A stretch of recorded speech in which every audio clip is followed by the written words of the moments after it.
ശുക്ലാംബരധരം വിഷ്ണു ശശിവർണം ചതുർഭുജം പ്രസന്നവദനം ധ്യായേത് സർവവിഘ്നോപശാന്തയേ വക്രതുണ്ട മഹാകായ സൂര്യകോടി സമപ്രഭ നിർവിഘ്നം കുരുമേ ദേവോ സർവകാലേഷു സർവദഃ.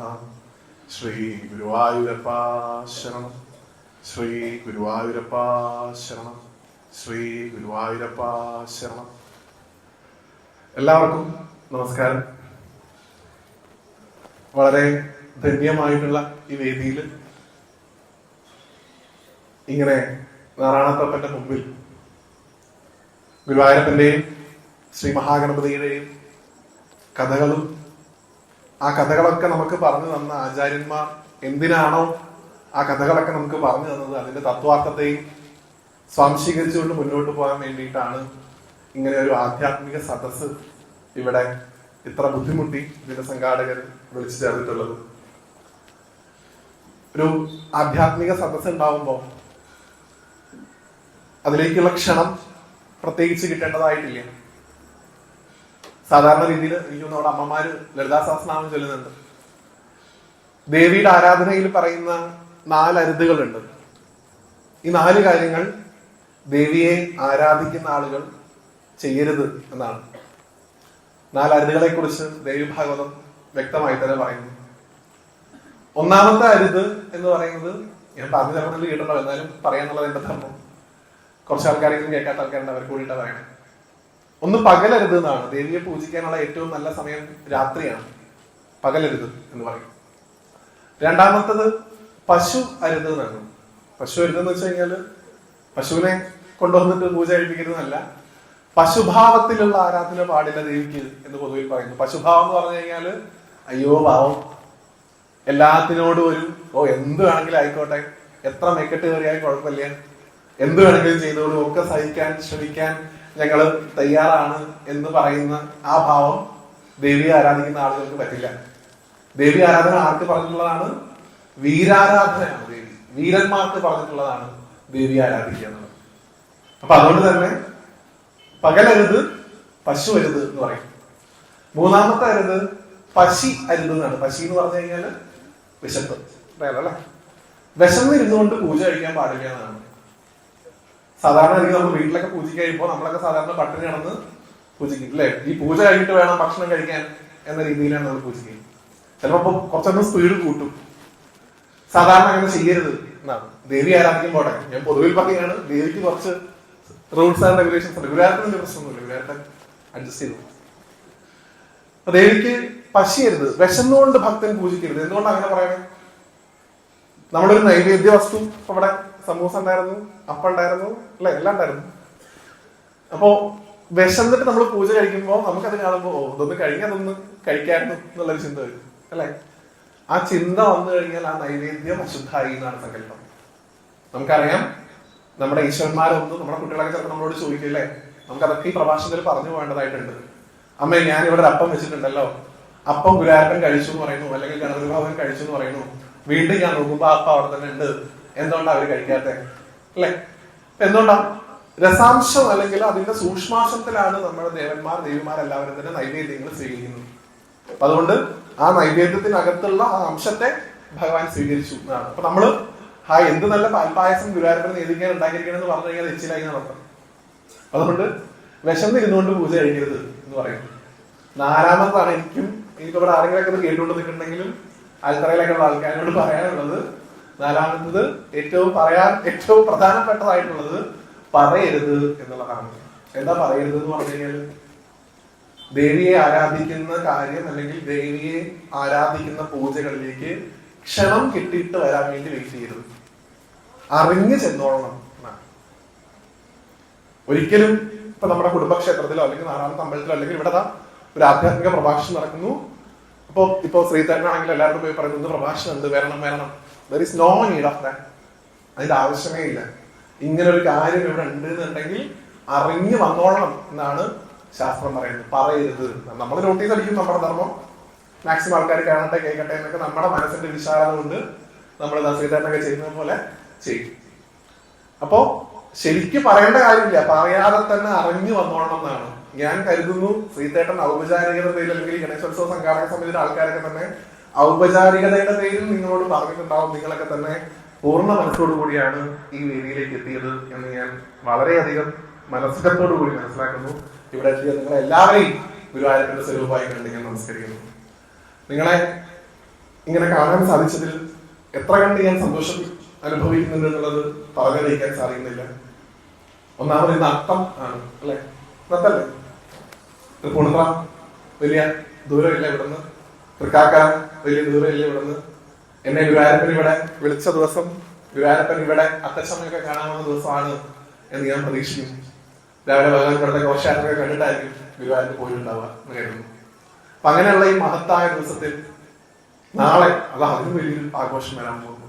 നാളെ ഭാദ്രമാസത്തിലെ ശുക്ലപക്ഷത്തിലെ ചതുർത്ഥിയാണ് അല്ലെ, ചിങ്ങമാസത്തിലെ വെളുത്ത പക്ഷത്തിലെ ചതുർത്ഥി. ആരുടെ പിറന്നാളാ? ഞാൻ റേഡിയോ ആവാൻ ഉദ്ദേശിക്കുന്നില്ല. സാധാരണ പ്രഭാഷകരെ ഇങ്ങനെ പറഞ്ഞുകൊണ്ടേയിരിക്കുക, നിങ്ങൾ ഇങ്ങനെ കേൾക്കുക. ചില ആൾക്കാരുണ്ട് സംസാരിച്ചുകൊണ്ടേയിരിക്കുമ്പോ അവർ പറഞ്ഞു. ഞാൻ ചില പ്രഭാഷണങ്ങൾ നടത്തുമ്പോ സംസാരം കേട്ട് ഉറങ്ങി. ഞാൻ പ്രഭാഷണം സെക്കൻഡ് നിർത്തി ഇങ്ങനെ കൈ കിട്ടുമ്പോൾ അവർ നീക്കുക, എന്താ സംഭവിച്ചത്? നിശബ്ദത കൊണ്ട് ആൾക്കാരെ ഉണർത്താൻ പറ്റുന്ന എനിക്ക് അപ്പോഴാണ് മനസ്സിലായത്. അപ്പോ ആ അത്രയും ദിവ്യമായിട്ടുള്ളൊരു സമയത്ത്, ഈ പ്രദോഷം അല്ലെങ്കിൽ സന്ധ്യാസമയത്ത് നമ്മൾ ഇവിടെ ഒത്തിരുന്നുകൊണ്ട് ഗുരുവായൂരപ്പനെ കുറിച്ചും മഹാഗണപതിയെ കുറിച്ചും കേൾക്കാൻ പോകുന്നു. ഗുരുവായൂരപ്പന്റെ കാര്യത്തിൽ പറയുന്ന പൊതുവിലുള്ള ഒരു തത്വമാണ് ഭഗവാന്റെ കഥകൾ അല്ലെ. ഗുരുവായൂരപ്പന്റെ കഥകൾ എന്ന് പറഞ്ഞു കഴിഞ്ഞാൽ ഭഗവാനെ പോലെ തന്നെ ഈ മധുരം കൊണ്ടുള്ള ഒരു ബോളാണ് ഗുരുവായൂരപ്പൻ. കൈലോപ്പൻ ബോൾ ഉരുട്ടി ഞാൻ ഇന്നലെ പറഞ്ഞതുപോലെ ഞാൻ എല്ലാ പ്രഭാഷണങ്ങളും കോട്ട് ചെയ്യാനുള്ള മഹാത്മാവാണ് ഗുരുവായൂരപ്പന്റെ ഏറ്റവും പ്രധാനപ്പെട്ട ഉപാസകനായിരുന്ന ആഞ്ഞൽദേവി. എല്ലാ പ്രഭാഷണങ്ങളും ഞാൻ അദ്ദേഹത്തെ കുറിച്ച് പറയാറുണ്ട്. തിരുനാമാചാര്യൻ വിളിക്കും. നിങ്ങൾ ഗുരുവായൂർ പോകുമ്പോ ഗുരുവായൂരപ്പനെയൊക്കെ തൊഴുത് പുറത്തിറങ്ങി ആ രുദ്രതീർത്ഥ കുളത്തിന്റെ അവിടെ നിന്ന് റൈറ്റ് സൈഡിലേക്ക് നോക്കിക്കഴിഞ്ഞാൽ ഒരു ബിൽഡിംഗ് ആണ്. അവിടെ നാരായണാലയം എന്ന് പറയുന്ന ഓഫീസ് ഉണ്ട്. കേട്ടിട്ടുണ്ടല്ലോ അല്ലെ? പോയിട്ടുണ്ടാവും. ഇനി പോകുമ്പോ ഞാൻ എപ്പോഴും പറയുന്ന പോലെ അവിടെ നിങ്ങൾക്ക് പൂന്താനം പ്രതിഷ്ഠിച്ച മുരളീധര വിഗ്രഹം കാണാൻ സാധിക്കും. ഞാൻ ഒരുപാട് സ്ഥലങ്ങളിൽ പറഞ്ഞു. ഞാൻ വീണ്ടും പറയുന്ന ഒരാളെങ്കിലും അത് കേട്ടൊന്ന് അവിടെ പോയി തൊഴുകയാണെങ്കിൽ അത്രയും നല്ലതല്ലേ. പൂന്താനം ഉപാസിച്ചിരുന്ന വിഗ്രഹം നാരായണാലയത്തിലുണ്ട്. നിങ്ങൾക്ക് അവിടെ പോയാൽ തൊഴാൻ സാധിക്കും. ആ വിഗ്രഹത്തിന്റെ ഒരു മഹത്വം കൂടെ പറയട്ടെ. പൂന്താനം പ്രതിഷ്ഠിച്ച ആ വിഗ്രഹം, അത് ഞാൻ വളരെ പ്രൗഡോട് കൂടി പറയാം. എന്റെ നാട്, ഞാൻ വരുന്നത് പാലക്കാട് മണ്ണാർക്കാട് എന്ന് പറഞ്ഞ സ്ഥലത്ത് നിന്നാണ്. നിങ്ങൾ എന്റെ നാടിനെ കുറിച്ച് കേൾക്കാൻ അത്രയ്ക്ക് സാധ്യതയില്ല. ഞങ്ങളുടെ നാടിനെ കുറിച്ച് ഒരു പാട്ടൊക്കെ ഉണ്ട്. മാർഗഴിയിൽ മല്ലിക പൂത്താലും മണ്ണാർക്കാട് പൂരം എന്ന് പറഞ്ഞ പണ്ട് കമലഹാസന്റെ പാട്ട്. അപ്പൊ ആ പ്രദേശത്തിന് വലിയ ദൂരമില്ല. പെരിന്തൽമണ്ണയ്ക്കടുത്ത് അങ്ങാടിപ്പുറം എന്ന് പറയുന്ന സ്ഥലം, അവിടെയാണ് എടത്തുപുറം എന്ന് പറയുന്ന ഒരു ഇല്ല ഉള്ളത്. എടത്തുപുറം അല്ല, എടത്തുപുറം എന്നാണ് ആ സ്ഥലത്ത് ഒരു ക്ഷേത്രം ഉണ്ട് അവിടെ. പൂന്താനം ഇല്ലം സ്ഥിതി ചെയ്യുന്ന അവിടെയാണ്. ഇപ്പൊ ഈ അടുത്ത കാലത്ത്, ഒരുപാട് സമയമൊന്നും ഇല്ലാട്ടോ, ഒരു 19 വർഷങ്ങൾക്ക് മുമ്പ് 90s ഒരു സമയത്ത് ആ ക്ഷേത്രത്തിൽ നിന്ന് ഒരു മുരളീധര വിഗ്രഹം കിട്ടി, ഒരു കൃഷ്ണന്റെ വിഗ്രഹം. ആ കൃഷ്ണന്റെ വിഗ്രഹം എന്ത് ചെയ്യണം എന്നറിയാൻ നമുക്ക് സ്വാഭാവികമായിട്ട് നമ്മുടെ ധർമ്മത്തിൽ അതിൻ്റെതായിട്ടുള്ള രീതികളുണ്ട്. ദേവപ്രശ്നം വെച്ച് നോക്കി ഇതെന്ത് ചെയ്യണം. ഇത് എടത്തുപുറം എന്നൊരു ക്ഷേത്രം ഉണ്ട് അവിടെ. നിങ്ങൾ വന്നിട്ടില്ലെങ്കിൽ തീർച്ചയായിട്ടും. നിങ്ങൾ എത്ര പേര് തിരുവാങ്കാംകുന്ന് വന്നിട്ടുണ്ട്? ആരുണ്ടോ? ഒരാളുണ്ട്. കുറച്ച് പേരൊക്കെ സന്തോഷം. തിരുമാന്താംകുന്നിൽ അമ്മയുടെ ക്ഷേത്രത്തിൽ നിന്ന് 1.5 കിലോമീറ്ററുകളുടെ എടത്തുപുറം. നിങ്ങൾ എടത്തുപുറത്ത് പോയ ആൾക്കാർ എത്ര പേരുണ്ട്? ഒരാളേ ഉള്ളൂ. തിരുമാന്താംകുന്ന് 8-10 പേരുണ്ട്, എടത്തുപുറത്തേക്ക് ഒരാൾ. നിങ്ങൾക്ക് അവിടെ നിന്ന് നടന്നെത്താവുന്ന ദൂരം ഉണ്ടായിരുന്നുള്ളൂ. ഗുരുവായൂരപ്പൻ വന്ന് പൂന്താനത്തെ കൂട്ടിക്കൊണ്ടുപോയ ഇല്ല. എന്താ പോയെ നമുക്ക് അറിയില്ല അല്ലെ. നമ്മുടെ ആരുടെയും തെറ്റല്ല അത്. അപ്പൊ നമുക്ക് അറിയാൻ എന്ത് ചെയ്യണം? ഞാൻ വന്ന് പ്രഭാഷണം നടത്തുന്നു. Never matter. ഞാൻ നിങ്ങളുടെ കാലിനടിയിൽ നിന്നുകൊണ്ട് എങ്ങനെയാണോ ഗണേശന്റെ കാലിനടിയിൽ ഒരു എലി ഇരുന്ന് ആ മോദകം കയ്യിൽ പിടിച്ച് ഭഗവാനെ നോക്കിയിരിക്കുന്നത്, അതുപോലെ പറയാനേ ഞാൻ വന്നിട്ടുള്ളൂ. ഞാൻ നിങ്ങളുടെ കാലിനടിയിൽ നമസ്കരിച്ചുകൊണ്ടാണ് ഓരോ വാക്കും പറയുന്നത്. ഇവിടെ വന്ന ഒരാചാര്യന്മാരെക്കാളും പെരുമയും ഒന്നും ഇരിക്കില്ല. പക്ഷെ നമ്മൾ പഠിക്കണം. ആരിൽ നിന്നും നമുക്ക് പഠിക്കാൻ സാധിക്കണം. ഞാൻ ഈ പ്രഭാഷണ ഭാഗമായിട്ട് അത് കോട്ട് ചെയ്ത് പോകാൻ കരുതുന്നു. അപ്പോ ഈ വിഗ്രഹം കിട്ടിയ സമയത്ത് ഇത് എന്ത് ചെയ്യണം എന്നുള്ളതിനെ കുറിച്ച് അവിടെ ദേവപ്രശ്നം നടത്തിയതാണ്. ദേവപ്രശ്നം നടത്തിയ സമയത്താണ് അത് ഗുരുവായൂർക്ക് കൊടുക്കണോ, എടത്തുപുറം ക്ഷേത്രത്തിൽ വെക്കണോ, പൂന്താനം ഇല്ലത്തിൽ തന്നെ വെച്ച് പൂജിക്കണോ, അങ്ങനെയുള്ള ചർച്ചകളൊക്കെ നടന്നു. അപ്പൊ പൂന്താനം ഇല്ലത്തിൽ വെച്ച് പൂജിക്കേണ്ട ആവശ്യമില്ല. ഗുരുവായൂർ ക്ഷേത്രത്തിൽ പോലും കൊടുക്കേണ്ട, എടത്തുപുറം അമ്പലത്തിൽ വെക്കേണ്ട, ഇത് ആംഗ്യം ചെയ്ത് എനിക്ക് നൽകിയാൽ മതി എന്നാണ് ദേവപ്രശ്നത്തിൽ കണ്ടത്. പൂന്താനത്തിന്റെ അഭിനവ പൂന്താനം എന്നാണ് അദ്ദേഹത്തെ വിളിച്ചിരുന്നത്. പൂന്താനത്തിന്റെ തന്നെ പുനർജന്മമായിരുന്നു അത്ര ആംഗ്യം തിരുമേനി. ആ ആംഗ്യം തിരുമേനി സ്ഥാപിച്ച ആശ്രമമാണ് നിങ്ങൾ കാണുന്നത് നാരായണാലയം. ആ വിഗ്രഹത്തിന് ഒരു മഹത്വമുണ്ട്. ഇവിടെ നോക്കൂ, ഇവിടെ നമ്മള് ഗണപതി ഭഗവാന് ദീപാരാധന നടത്തിയ സമയത്ത് നേദ്യം അർപ്പിച്ചു അല്ലെ. ഒരു പ്രതിഷ്ഠ കഴിഞ്ഞാൽ അവിടെ നേദ്യം നൽകണം എന്നുള്ളത് നമ്മുടെ ഒരു ആചാരമാണ്, നമ്മുടെ ധർമ്മവിശ്വാസം. നേരെ മറിച്ച് നിങ്ങൾ നാരായണാലയത്ത് പോകുമ്പോൾ അവിടെ ഒരു പൂന്താനം കൃഷ്ണനുണ്ട്. ആ പൂന്താനം കൃഷ്ണന് എന്തില്ല? നേദ്യമില്ല. വിദ്യാമണ്ണം പ്രതിഷ്ഠിക്കപ്പെട്ട ഒരു കൃഷ്ണ വിഗ്രഹത്തിന് നേദ്യം കൊടുക്കാത്ത ഒരു സ്ഥലമാണ് നാരായണാലയം. എന്തുകൊണ്ടാണ് നേദ്യം വേണ്ട? നേദ്യം വേണ്ട എന്നത് ദേവപ്രശ്നത്തിൽ കണ്ടതാണ്, അവർ തീരുമാനിച്ചതല്ല. എന്താണ് ആ കൃഷ്ണന് കിട്ടുന്ന നേദ്യം? ഈ നേദ്യം അതിനാണല്ലോ ബലം ഉണ്ടാവുന്നത്, ശക്തി ഉണ്ടാവുന്നത്. ആ നാരായണാലയത്തിൽ പ്രതിഷ്ഠിക്കപ്പെട്ടിട്ടുള്ള ശ്രീകൃഷ്ണ വിഗ്രഹത്തിന് കിട്ടുന്ന ബലം എന്ന് പറയുന്നത് നാമജപമാണ്. നാരായണാലയത്തിൽ നിങ്ങൾ എപ്പോ പോയാലും നാമം ചൊല്ലിക്കൊണ്ടേ ആൾക്കാർ ഇരിക്കുന്നതാണ്. നമുക്ക് 4 യുഗങ്ങളുണ്ട് അല്ലെ നമ്മുടെ സമ്പ്രദായം അനുസരിച്ച്. സത്യയുഗം, ത്രേതായുഗം, ദ്വാപരയുഗം, കലിയുഗം. സത്യയുഗത്തിൽ ധ്യാനം, മെഡിറ്റേഷൻ, തപസ്, അതിനൊക്കെയാണ് പ്രാധാന്യം എന്ന് പറയുന്നത്. അത് കഴിഞ്ഞ് വരുന്ന ത്രേതായുഗത്തിൽ യാഗാദി ഹോമങ്ങൾക്കാണ് പ്രാധാന്യം എന്ന് പറയുന്നത്. ഗുരുവായൂരപ്പൻ ജീവിച്ചിരുന്ന ദ്വാപരയുഗത്തിൽ പൂജാതി കർമ്മങ്ങൾക്കാണ് പ്രാധാന്യം എന്ന് പറയുന്നു. 4 നമ്മളിപ്പോ ജീവിക്കുന്ന കലിയുഗത്തിൽ എന്തിനാ പ്രാധാന്യം? നാമസങ്കീർത്തനം യസ്യ അല്ലെ. നാമങ്ങൾക്കാണ്. തിരുനാമങ്ങൾ നാവിന്മേൽ എപ്പോഴും പിരിയാതെ ഇരിക്കണം, നമ്മുടെ നരജന്മം സഫലമായിട്ട് വരാൻ. ആര് പാടിയതാ?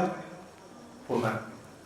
അപ്പോ നാമജപത്തിനാണ് ഏറ്റവും കൂടുതൽ പ്രാധാന്യം ഈ സമയത്ത്. അതുകൊണ്ട് നമ്മുടെ ലളിതാസഹസ്രനാമം വായിച്ച അമ്മമാരൊക്കെ പറഞ്ഞു ഞാൻ കരുതുന്നു. അതുകൊണ്ടാണ് കുറച്ചൊന്ന് ഇൻട്രൊഡക്ഷൻ എടുത്തത്, കുറച്ച് കൂടുതൽ സമയം.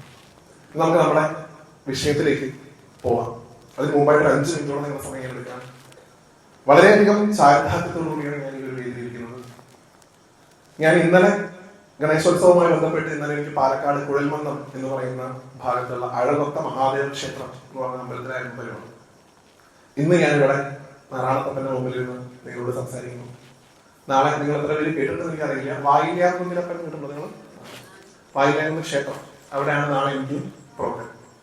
3 ദിവസങ്ങളിൽ ഞാൻ 3 ക്ഷേത്രങ്ങളിൽ പങ്കെടുക്കുന്നു. ഞാൻ ഏത് ക്ഷേത്രത്തിൽ പോവാണെങ്കിലും അവിടുത്തെ എന്നെ വിളിക്കുന്ന സംഘാടകരോട് എങ്ങനെയാണ് ഞാൻ ശ്രീധരനോട് ഇത്രയും ഞങ്ങൾ ആദ്യമായിട്ട് കാണണം, പക്ഷെ ഒരു പരിചയക്കേട് ഞങ്ങൾക്കില്ല. അപ്പൊ നമ്മൾ ഏത് സംഘാടകരോടും എന്നെ വിളിച്ചത് ഗുരുവായൂരപ്പനാണ് എന്ന കൺസെപ്റ്റോട് കൂടി എന്നെ വിളിച്ച ആളെ കാണുന്നതുകൊണ്ട് തന്നെ വളരെ പെട്ടെന്ന് തന്നെ അടുക്കാൻ സാധിക്കുന്നു. അപ്പൊ എല്ലാ കാര്യങ്ങളും നമ്മൾ സംസാരിക്കും. ഇപ്പൊ ഇന്നലെ ഞാനിവിടെ വന്നിട്ടില്ലെങ്കിൽ ഞാൻ വന്ന പോലെ ഏതൊരു വിളിച്ചേട്ടന്റെ എല്ലാ പാട്ടുകളും എനിക്ക് ശ്രീധരൻ വാട്സപ്പിൽ അയച്ചു. ഞാൻ ഇവിടെ വന്നൊരു പ്രതീതി എനിക്ക് കിട്ടി. അപ്പൊ അതേപോലെ ഞാൻ സംസാരിക്കുന്ന സമയത്ത് ഞാൻ ഇന്നലെ പോയ ക്ഷേത്രം ആയിക്കോട്ടെ, ഇനി നാളെ ഞാൻ പോകാൻ പോകുന്ന ക്ഷേത്രം ആയിക്കോട്ടെ, അവിടെ ഒന്നും തന്നെ നിങ്ങളെ ഈ ഗണേശനെ നിങ്ങൾ ഉണ്ടാക്കിയെടുത്തൊരു വിധം ഉണ്ട് അല്ലെ.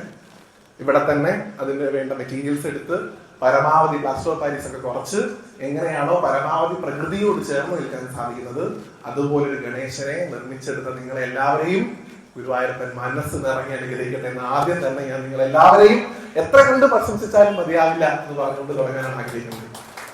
ആ കാണിച്ച മനസ്സിൽ അത് ഈ പ്രഭാഷണത്തിൽ അതെന്തുകൊണ്ട് നിങ്ങൾ ചെയ്തു എന്നുള്ളത് വഴിയെ ഞാൻ പറഞ്ഞു പോവാം. അപ്പൊ അങ്ങനെ നിങ്ങൾ ചെയ്ത ആ ഗണേശന്റെ അടുത്താണ് ഞാൻ ഇരിക്കുന്നത്. ഇപ്പൊ പ്രഭാഷണത്തിന് വിളിച്ച സമയത്ത് എന്നോട് ശ്രീധരൻ ചോദിച്ചു എന്താണ് വിഷയം പ്രത്യേകിച്ച് പറയാനുണ്ടോ. ഞാൻ എവിടെ പോയാലും ആരെക്കുറിച്ച് പറയാനുള്ളൂ നിങ്ങൾക്ക് ഞാൻ പറയാതെ അറിയാവുന്നതാണ്. ഞാനും ഗുരുവായൂരപ്പനും വേറെ അല്ല, അല്ലെങ്കിൽ നമ്മളും ഗുരുവായൂരപ്പനും വേറെ അല്ല. നമ്മളൊക്കെ തന്നെ ഇപ്പൊ നിങ്ങൾ അടുത്തിരിക്കുമ്പോൾ ആ ഒരു ചെയറിൽ ഗുരുവായൂരപ്പൻ എന്നെ കേട്ടോണ്ടിരിക്കുന്നതായിട്ട് ചിലപ്പോൾ എനിക്ക് സങ്കല്പിക്കും. ഞാൻ നിങ്ങളോടൊരു കാര്യം പറഞ്ഞാൽ ചിലപ്പോൾ നിങ്ങൾക്ക് അത് അതിശോക്തിയായിട്ടൊക്കെ തോന്നിയേക്കാം, ചിലപ്പോൾ അത് കോയിൻസിഡൻസ് ആവാം, വോട്ടോ. പക്ഷെ എനിക്കത് ഗുരുവായൂരപ്പന്റെ ഒരു മെസ്സേജ് ആയിട്ടാണ് ഞാൻ കാണുന്നത്. ഇതിനെ നിങ്ങൾ അന്ധവിശ്വാസം എന്നോ നിമിത്തന്നോ എങ്ങനെ വേണമെങ്കിലും വിളിക്കാം, but this is my belief, എന്റെ വിശ്വാസമാണ്. ഞാൻ ഇവിടെ വന്നു, ഈ ക്ഷേത്രത്തിൽ വന്ന് ഇവിടെ വന്ന സമയത്ത് പറഞ്ഞു ദീപാരാധന സമയത്ത് അകത്ത് കയറിത്തോളാം എന്ന് പറഞ്ഞു. ഞങ്ങൾ കുറച്ച് നേരം സംസാരിച്ചൊക്കെ ഇരുന്നു. ദീപാരാധന സമയത്ത് ഞാൻ അകത്ത് കയറി. ഇവിടെ ഗണേശോത്സവം ഇങ്ങനെ സംഘടിപ്പിക്കാനും എനിക്കിങ്ങനെ ഒരു വിഷയം ഉണ്ടാവാനും കാരണക്കാരനായിട്ടുള്ള ഗുരുവായൂരപ്പന്റെ മഹത്വം എനിക്ക് ആ സമയത്ത് കൃത്യമായിട്ട് മനസ്സിലായി. നിങ്ങൾ എത്ര പേര് ശ്രദ്ധിച്ചു എന്ന് അറിയില്ല, നിങ്ങളുടെ നമസ്കാര മണ്ഡപത്തിന്റെ 4 തൂണിലും കുത്തിവെച്ചിരിക്കുന്ന ആരുടെ മുഖമാണ്? ആരുടെ മുഖം? ഉറക്കെ പറയും, ഗണപതി. നിങ്ങളുടെ നമസ്കാര മണ്ഡപത്തിൽ നിങ്ങൾ അറിഞ്ഞോ അറിയാതെയോ എങ്ങനെയോ ചിലപ്പോ അപ്പുറത്തെ സ്ഥലത്ത് കെട്ടി തൂക്കാൻ സ്ഥലമില്ലാണ്ടാവും. അവിടെ ഒരു തൊട്ടിൽ വെച്ചിട്ടുണ്ട്, ആ തൊട്ടിലിനകത്ത് ആരുണ്ട്? ഇന്നത്തെ എന്റെ വിഷയം എന്താ? ഉണ്ണികൃഷ്ണനും ഗണപതിയും. ഇതിലും വലിയൊരു ഉദാഹരണം എങ്ങനെയാണ് ഞാൻ നിങ്ങൾക്ക് പറഞ്ഞു തരേണ്ടത്? ഗുരുവായൂരപ്പനാണ് വിഷയം തീരുമാനിച്ചത് എന്ന് ഞാൻ നിങ്ങളോട് എന്ത് ദൃഷ്ടാന്തത്തിലാണ് എനിക്ക് പറഞ്ഞു തരേണ്ടത്? ഇവിടെ ഗണേശോത്സവം ഇത്ര കേമായിട്ട് നടക്കുക. ഗുരുവായൂരപ്പൻ അവിടെ മുഖമണ്ഡപം ഉണ്ടാക്കിയ സമയത്ത് ഗുരുവായൂരപ്പൻ, നിങ്ങൾ ഏത് വിഷ്ണുക്ഷേത്രങ്ങളിലും വേണമെങ്കിൽ പോയി നോക്കൂ, നിങ്ങൾക്ക് എവിടെയും മുഖമണ്ഡപത്തിന് 4 തൂണില് മഹാഗണപതിയുടെ രൂപം കാണാൻ സാധിക്കില്ല. പ്രിയപ്പെട്ടവരെ, 4 തൂണുണ്ടെങ്കിൽ അവിടെ ഒരു തൂണിൽ ചക്രം, ഒരു തൂണിൽ ശംഖ്, ഒരു തൂണിൽ ഗദ, ഒരു തൂണിൽ പത്മം. ഇതിനെയാണ് സമ്പ്രദായം. നിങ്ങൾ ഉണ്ടാക്കിയ സമയത്ത് തന്നെ അവിടെ ആരും തനിയെ വന്നു, മഹാഗണപതി അവിടെ തനിയെ പ്രത്യക്ഷപ്പെട്ടു. നമുക്ക് നമ്മുടെ മനസ്സിൽ തോന്നുകയാണ് അല്ലെ.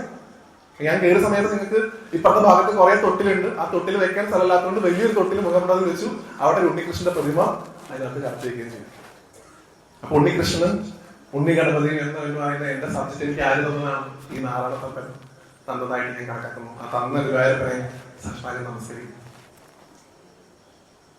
ഇവരെ രണ്ടുപേരെയും നിങ്ങളുടെ അമ്പലത്തിൽ എനിക്ക് തോന്നുന്നു ഗുരുവായൂർ ക്ഷേത്രമായിട്ട് വലിയ ഒരു റിസംബിൾനെസ് ഉണ്ട് അല്ലെ. ഞാൻ വന്ന് തൊഴിലപ്പോഴാണ് എനിക്ക് മനസ്സിലായത്. ക്ഷേത്രത്തിനകത്തേക്കുള്ള ഒരു 3 ഭാഗങ്ങളായിട്ടുള്ള ശ്രീകോവിലും അകത്ത് ഗണപതിയുടെ മാത്രം പ്രതിഷ്ഠയും ഇവിടെ ഒരു അയ്യപ്പസ്വാമി, ഇതൊരു ഭഗവതി പ്രതിഷ്ഠ മാത്രമാണ് ഇവിടെ മിസ്സിംഗ് ആയിട്ട് കണ്ടത്. അപ്പൊ ഭഗവതി നമ്മുടെ ഇരിക്കുന്ന സ്ഥലം തന്നെ ഭഗവതിയാണല്ലോ, പ്രകൃതിയാണല്ലോ. അമ്മയ്ക്ക് പ്രത്യേകിച്ച് അങ്ങനത്തെ സ്ഥലം വേണമെന്നില്ലേ. അപ്പൊ ഗുരുവായൂരായിട്ട് വളരെ അടുത്ത് നിൽക്കുന്ന ഒരു ക്ഷേത്രം. എനിക്ക് ഗുരുവായൂർ അമ്പലത്തിൽ പോയ ചെറിയൊരു പ്രതീതി. നിങ്ങൾ എത്ര ഭാഗ്യവാന്മാരാണ്. അതുപോലെ തന്നെ ഗുരുവായൂരപ്പൻ ഇവിടെയുള്ള നാരായണത്തപ്പൻ എത്ര ഭാഗ്യവാനാണെങ്കിൽ എന്നാണ് ഞാൻ കരുതുന്നത്. ഇവിടെ നിങ്ങൾ കെട്ടിയ മാലയ്ക്ക് എത്ര മനോഹരമാണ്. ഈ ഉണ്ടമാലയൊക്കെ ചാർത്തി അമ്മയൊക്കെ ഞാൻ പരിചയപ്പെട്ടത്. എന്ത് ഭംഗിയായിട്ടാണ് നിങ്ങൾ മാലയൊക്കെ കെട്ടുന്നത്. വളരെയധികം സന്തോഷം ഇങ്ങനെ ഒരു ആധ്യാത്മിക പാരമ്പര്യമുള്ള സ്ഥലത്ത് വരാൻ സാധിച്ചത്. അപ്പൊ നിങ്ങൾ ഇത്രയും പേര് ഇത് കേട്ടുകൊണ്ടിരിക്കുന്നു. ഞാൻ പറയുന്നതിൽ എന്തെങ്കിലും തെറ്റുകളുണ്ടെങ്കിൽ എന്നേക്കാൾ അറിവുള്ള ആളുകളാണ് നിങ്ങൾ. എത്രയോ വലിയ ആചാര്യന്മാരെ കേട്ടിട്ടുള്ള ആളുകളാണ് നിങ്ങൾ. അപ്പൊ എന്തെങ്കിലും തരത്തിലുള്ള തെറ്റുകുറ്റങ്ങളൊക്കെ വരികയാണെങ്കിൽ ക്ഷമിക്കുക. നമുക്കിത് ഈ പ്രഭാഷണം കഴിഞ്ഞു പോകുമ്പോൾ എന്തിനാണ് ഇത്രയും പറഞ്ഞത് എന്ന് ഞാൻ പറയാതെ തന്നെ നിങ്ങൾക്കൊരു തോന്നൽ ഗുരുവായൂരപ്പൻ നിങ്ങളുടെ മനസ്സിലുണ്ടാക്കി തരട്ടെ എന്നാണ് ഞാൻ പ്രാർത്ഥിക്കുന്നത്. ഇപ്പൊ ഈ വിഷയമായിട്ട് ഞാൻ ചോദിച്ചപ്പോൾ നേരത്തെ പറഞ്ഞ പോലെ ഗുരുവായൂരപ്പന്റെ സ്ക്രിപ്റ്റ് ആണ് അങ്ങനെ ഒരു സബ്ജക്ട് ഡിസൈഡ് ചെയ്തത്. ഉണ്ണി ഗണപതിയും ഉണ്ണികൃഷ്ണനും രണ്ടുപേരും തമ്മിൽ ഒരുപാട് സാമ്യതകളുണ്ട്. ഞാൻ പറയാതെ തന്നെ നിങ്ങൾക്ക് അറിയാം. ചിങ്ങമാസത്തിലെ അഷ്ടമി തിഥിയിൽ രോഹിണി നക്ഷത്രത്തിൽ ആചരിക്കുന്നു ഗുരുവായൂരപ്പന്റെ പിറന്നാൾ. കഴിഞ്ഞിട്ട് വലിയ ദിവസമായിട്ടില്ല അല്ലെ. കഴിഞ്ഞ ആഗസ്റ്റ് 26 അഷ്ടമി രോഹിണി. ചിങ്ങമാസത്തിലെ ശുക്ലപക്ഷത്തിലെ ചതുർത്ഥി സമയത്ത് ആചരിക്കുന്നു മഹാഗണപതി ജനിക്കുന്നു. ഒരേ മാസം ആണല്ലേ. ഞാൻ ഇവിടെ വന്ന സമയത്ത് പ്രഭാഷണം തുടങ്ങുന്നതിന് മുമ്പായിട്ട് ചൊല്ലിയ വന്ദന ശ്ലോകം അതിനകത്ത് കൃത്യമായിട്ട് പറയുന്നു, ശുക്ലാം ഭരതരം വിഷ്ണു ശശിവർണം ചതുർഭുജം പ്രസന്നവദനം ധ്യായേ സർവവിഘ്നോപശാന്തേ. അവസാനത്തെ വരി മാത്രം നിങ്ങൾ കട്ട് ചെയ്ത് ബാക്കി 3 പരീക്ഷ കഴിഞ്ഞാൽ ചിലപ്പോൾ ആരുടെയും തോന്നും ഗുരുവായൂരപ്പനെ. ഈ വിഘ്നങ്ങൾ എന്ന് പറഞ്ഞൊരു വാക്ക് വന്നുകൊണ്ടാണ് അത് ഗണപതിക്കാണോ എന്ന് നമ്മൾ തോന്നുന്നത് അല്ലെ. ശുക്ലാം ഭരതരം വിഷ്ണു ഗുരുവായൂരപ്പനുള്ള ശ്ലോകമാണ്. പ്രസന്നവദനം ഗുരുവായൂരപ്പന്റെ ചിരിയെ കുറിച്ച് ഞാൻ പറഞ്ഞു ആൾക്കാർ എന്നെ ട്രോളാൻ തുടങ്ങി. അപ്പൊ അതുകൊണ്ട് ഗുരുവായൂരപ്പന്റെ ചിരി, പ്രസന്നവദനം, എപ്പോഴും ചിരിച്ചുകൊണ്ടിരിക്കുന്ന ഭഗവാൻ അല്ലെ. ആ ശ്ലോകങ്ങളൊക്കെ വായിച്ചു നോക്കും. ഗണപതിയാണത് എന്ന് അവസാന വരി കഴിയുന്നവരെ നമുക്ക് മനസ്സിലാക്കാൻ സാധിക്കുന്നില്ല. പിന്നെ രണ്ടുപേരും സദാസമയം എപ്പോഴും ആനന്ദത്തിലിരിക്കുന്ന ആളാണ്. എപ്പോഴും ഇങ്ങനെ ആനന്ദത്തിന്റെ ഒരു നിർവൃതിയിലിരിക്കുന്ന 2 മൂർത്തികളാണ് മഹാഗണപതിയും ഗുരുവായൂരപ്പനും. പിന്നീട് നോക്കുകയാണെങ്കിലും നമ്മൾ ഈ ഉണ്ണി സങ്കല്പത്തിൽ നമുക്ക് ഏറ്റവും കൂടുതൽ റിലേറ്റ് ചെയ്യാൻ പറ്റുന്ന 2 പേരാണ് ഉണ്ണി ഗണപതിയും ഉണ്ണികൃഷ്ണനും. നമുക്ക് ഉണ്ണിയായിട്ട് കാണാം. നമുക്ക് ചിലപ്പോൾ ദേവി ഒന്നും നമുക്ക് ഉണ്ണിക്കുട്ടിയായിട്ട് കാണാനൊന്നും പറ്റില്ല അല്ലെ. മഹാദേവനെ ചിലപ്പോൾ നമുക്ക് പെട്ടെന്ന് അങ്ങനെ കാണാൻ പറ്റില്ല. മുരുകനെയൊക്കെ നമ്മൾ കാണാം. എങ്കിലും ഉണ്ണി ഗണപതി എന്ന് പറയുമ്പോൾ അതിന് കുറച്ചും കൂടെ ഒക്കെ ഒരു വാത്സല്യം, ആ ഒരു രൂപവും ആ ഒരു ഭംഗി, ആ മുഖവും ആ വയറൊക്കെ കാണുമ്പോൾ നമുക്ക് കുറച്ചും കൂടെ ഒരു കിണ്ടപ്പൻ ഉണ്ണിനൊക്കെ പറയുക, അങ്ങനെ ഒരു വാത്സല്യം കൂടെ തോന്നും. അപ്പൊ അങ്ങനെ ഗുരുവായൂരപ്പനും അല്ലെങ്കിൽ മഹാഗണപതിയും തമ്മിൽ പ്രത്യക്ഷത്തിൽ ഒരുപാട് ഒരു സാമ്യം നമുക്ക് കാണാൻ സാധിക്കും. നിങ്ങൾ ഗണപതിയുടെ പല കഥകൾ എടുക്കുന്ന സമയത്ത് അതിനകത്ത് അഥർവശീർഷോപനിഷത്ത് എന്ന് പറഞ്ഞിട്ടൊരു ഗ്രന്ഥം, വിഘ്നേശ്വര അഥർവശീർഷോപനിഷത്ത്. അതിനകത്ത് ചില ഭാഗങ്ങളിൽ പറയുന്നുണ്ട് മഹാവിഷ്ണു തന്നെയാണ് പാർവതി ഗർഭത്തിൽ ചെന്ന് ഒരു ഉണ്ണിയായിട്ട് ജനിച്ചത് എന്നൊരു വകഭേദം അതിനകത്ത് പറഞ്ഞു വെക്കുന്നത്. നമുക്ക് എല്ലാ കഥകളിലേക്കും വരാമെങ്കിൽ ആ കഥ പറഞ്ഞിട്ട് ഞാനത് മുന്നോട്ട് പോകാൻ ആഗ്രഹിക്കുന്നു. അതിൽ ഗുരുവായൂരപ്പനാണ് മഹാഗണപതിയായിട്ട് ജനിക്കുന്നത്. നമുക്ക് യഥാർത്ഥ കഥയിലേക്കും ശിവപുരാണോ ഗണേശ പുരാണമൊക്കെ അനുസരിച്ചുള്ള നമുക്കറിയാവുന്ന കഥയിലേക്ക് നമുക്ക് വരാം. എങ്കിലും മഹാവിഷ്ണു പല ഈ വിഘ്നങ്ങൾ, എന്ത് പ്രയാസം നടക്കുമ്പോഴും എന്തൊരു സൃഷ്ടി നടക്കുമ്പോഴും വിഘ്നങ്ങൾ അനുഭവിക്കുന്നത് കണ്ട് പരാതി പറഞ്ഞ ബ്രഹ്മദേവനെ അനുഗ്രഹിക്കാനായി പാർവതി ഗർഭത്തിൽ പ്രവേശിക്കുകയും ഒരു ഉണ്ണിയായി ജനിക്കുകയും ചെയ്തു എന്നൊരു കഥ പറഞ്ഞു വരുന്നുണ്ട്. ഇത് വളരെ രസകരമായ കാര്യം. ആ കുട്ടി ഉണ്ടായ സമയത്ത് നല്ല ഭംഗിയുള്ളൊരു കുട്ടിയായിരുന്നു. സാധാരണ നമ്മളെ പോലെ ആനത്തലയുടെ കുട്ടിയൊന്നല്ല, ഒരു മനുഷ്യക്കുട്ടി, നല്ല ഭംഗിയുള്ള നല്ലൊരു കുഞ്ഞ് ഉണ്ണി. ആ ഉണ്ണി ഉണ്ടായപ്പോ പാർവതി ദേവിക്കാണ് ഉണ്ണി ഉണ്ടായിരിക്കുന്നത്. ശക്തിയാണ് അല്ലെ അമ്മ, പ്രകൃതിയാണ്, സർവ ചരാചരങ്ങളുടെയും മാതാവാണ്, ജഗദംബികയാണ് ഭഗവതി. എന്റെ പരദേവതയായിട്ടുള്ള തിരുമാനമ്മയെ ആ സമയത്ത് ഞാൻ ശ്രദ്ധിക്കുന്നു. അപ്പൊ ആ അമ്മയ്ക്ക് ഒരു കുട്ടി ഉണ്ടായി കണ്ടപ്പോ ചരാചരങ്ങൾ മുഴുവൻ ആ കുട്ടിയെ കാണാൻ വേണ്ടി വന്നതാണ്. ദേവന്മാരും യക്ഷ കിന്നര ഗന്ധർവന്മാരും എല്ലാവരും വന്ന് കുട്ടിക്ക് ഓരോരോ സമ്മാനങ്ങൾ കൊടുക്കുന്നു, കുട്ടിയെ കൊഞ്ചിക്കുന്നു, അവർക്ക് എടുത്തുകൊണ്ട് നടക്കുന്നു. അല്ലെ ഗുരുവായൂരപ്പൻ എങ്ങനെയാണോ വൃന്ദാവനത്തിൽ അഷ്ടമലോകിലേക്ക് പോയിട്ട് പൂജാതനായത്, അതുപോലെ കൈലാസത്തില് ഉണ്ണിഗണപതിയുടെ ആ ഒരു ജനനം ഒരു ഗംഭീരമായിട്ട് ആഘോഷിച്ചു ആണ്. അപ്പൊ നമ്മള് ഈ കല്യാണമൊക്കെ കഴിഞ്ഞു കഴിഞ്ഞാൽ അല്ലെങ്കിൽ പിറന്നാളൊക്കെ കഴിഞ്ഞു കഴിഞ്ഞാൽ അന്ന് ഗസ്റ്റ് ഒക്കെ പോയി കഴിഞ്ഞാൽ വീട്ടുകാർക്ക് ഒരു പരിപാടി ഉണ്ട്. ആരൊക്കെയാണ് വരാതിരുന്നത് എന്നുള്ളത് നമ്മൾ ഡിസ്കസ് ചെയ്യും. ഇന്ന ആള് നമ്മൾ വിളിച്ചിട്ട് വന്നിട്ടില്ല, അവരോടൊക്കെ നമ്മൾ പോകാൻ പാടില്ല ചിലപ്പോൾ. അതുപോലെ അമ്മയും ഭഗവാനും കൂടെ ഡിസ്കസ് ചെയ്യുന്ന സമയത്ത് ദേവേന്ദ്രൻ വന്നിട്ടുണ്ട് അല്ലെ, ഓരോരുത്തരായിട്ട് ടിക്ക് ചെയ്യാം. കുബേരൻ വന്നിട്ടുണ്ട്, വൈശ്വാണൻ വന്നിട്ടുണ്ടെങ്കിൽ വരുണൻ വന്നിട്ടുണ്ട്. ഓരോ ലിസ്റ്റുകൾ ടിക്ക് ചെയ്തപ്പോ ഒരാള് മാത്രം വന്നില്ല. മുഴുവൻ ദേവന്മാരും വന്നു, ഒരു ദേവൻ മാത്രം ആ കുട്ടിയെ കാണാനായിട്ട് വന്നില്ല. ഒരാൾക്ക് മാത്രം. എന്താണ് ഇപ്പോഴത്തെ ഭാഷ പറയുന്നത്, ജാട. എനിക്കിങ്ങനെ ഒരു കുട്ടി ഉണ്ടായി, ലോകചരാചരങ്ങൾ മുഴുവൻ വന്ന ആ കുട്ടിക്ക് വേണ്ടതൊക്കെ കൊടുത്തു, ഇയാൾക്ക് മാത്രം എന്താണ് പ്രത്യേകത?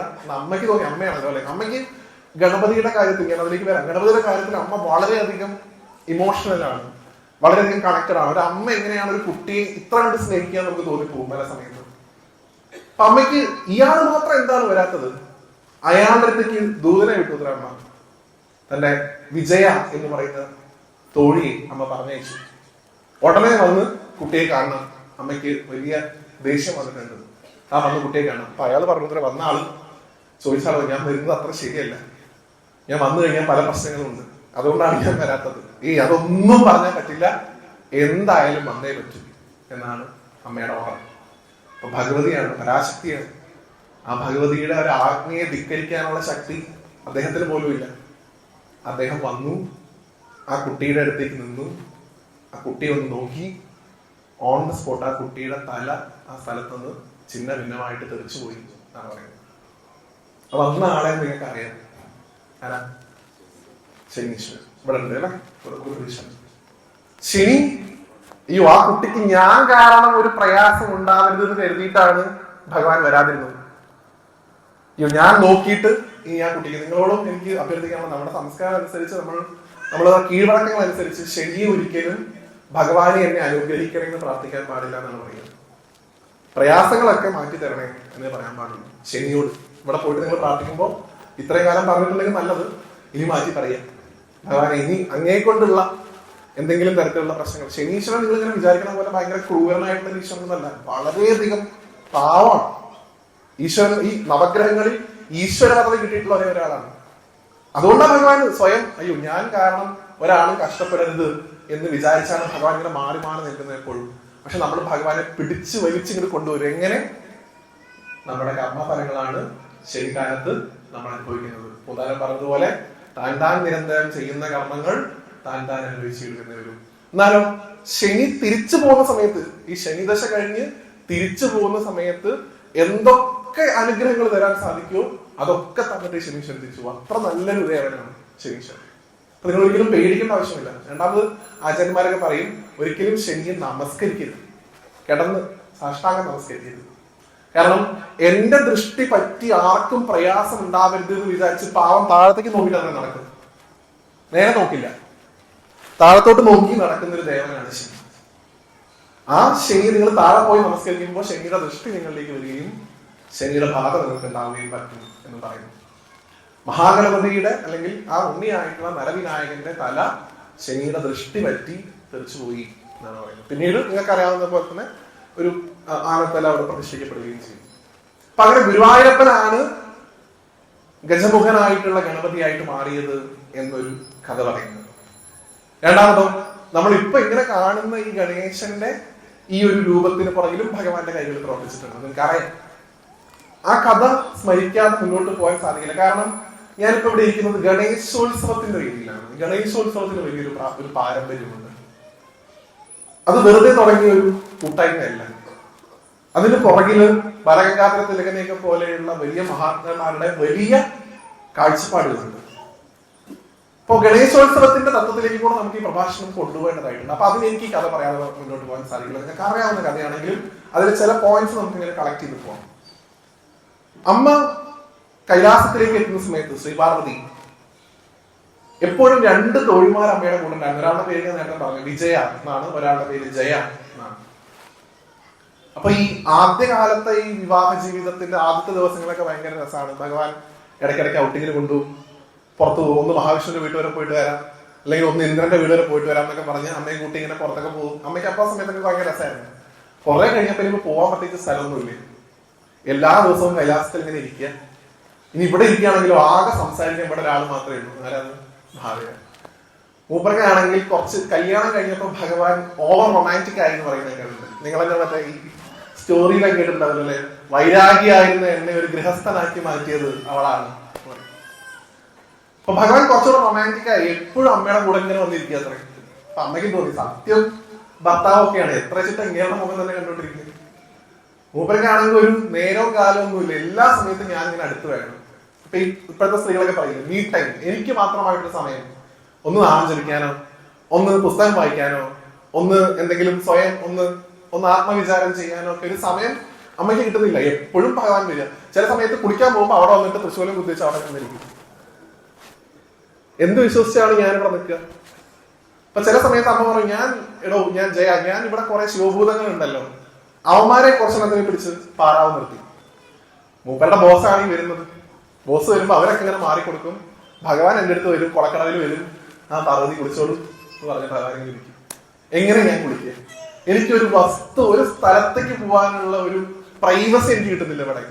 ഞാൻ പറഞ്ഞത് കേൾക്കുന്ന ഒരാളും കൂടെ അല്ല, നിങ്ങൾ രണ്ടുപേരും ഒഴിക്കും. ഈ ജയൻ വിജയും അമ്മയോടൊപ്പം ചെറുപ്പം തൊട്ടേ ഉള്ള ആൾക്കാരാണ്. ബാക്കിയുള്ള ഈ ശിവഭൂതങ്ങൾ മുഴുവൻ ഇപ്പൊ വന്നവരാണ്. അവർക്ക് അമ്മയുടെ ആൾക്കാരല്ല, അതൊക്കെ ഭഗവാന്റെ ആൾക്കാരാണ്.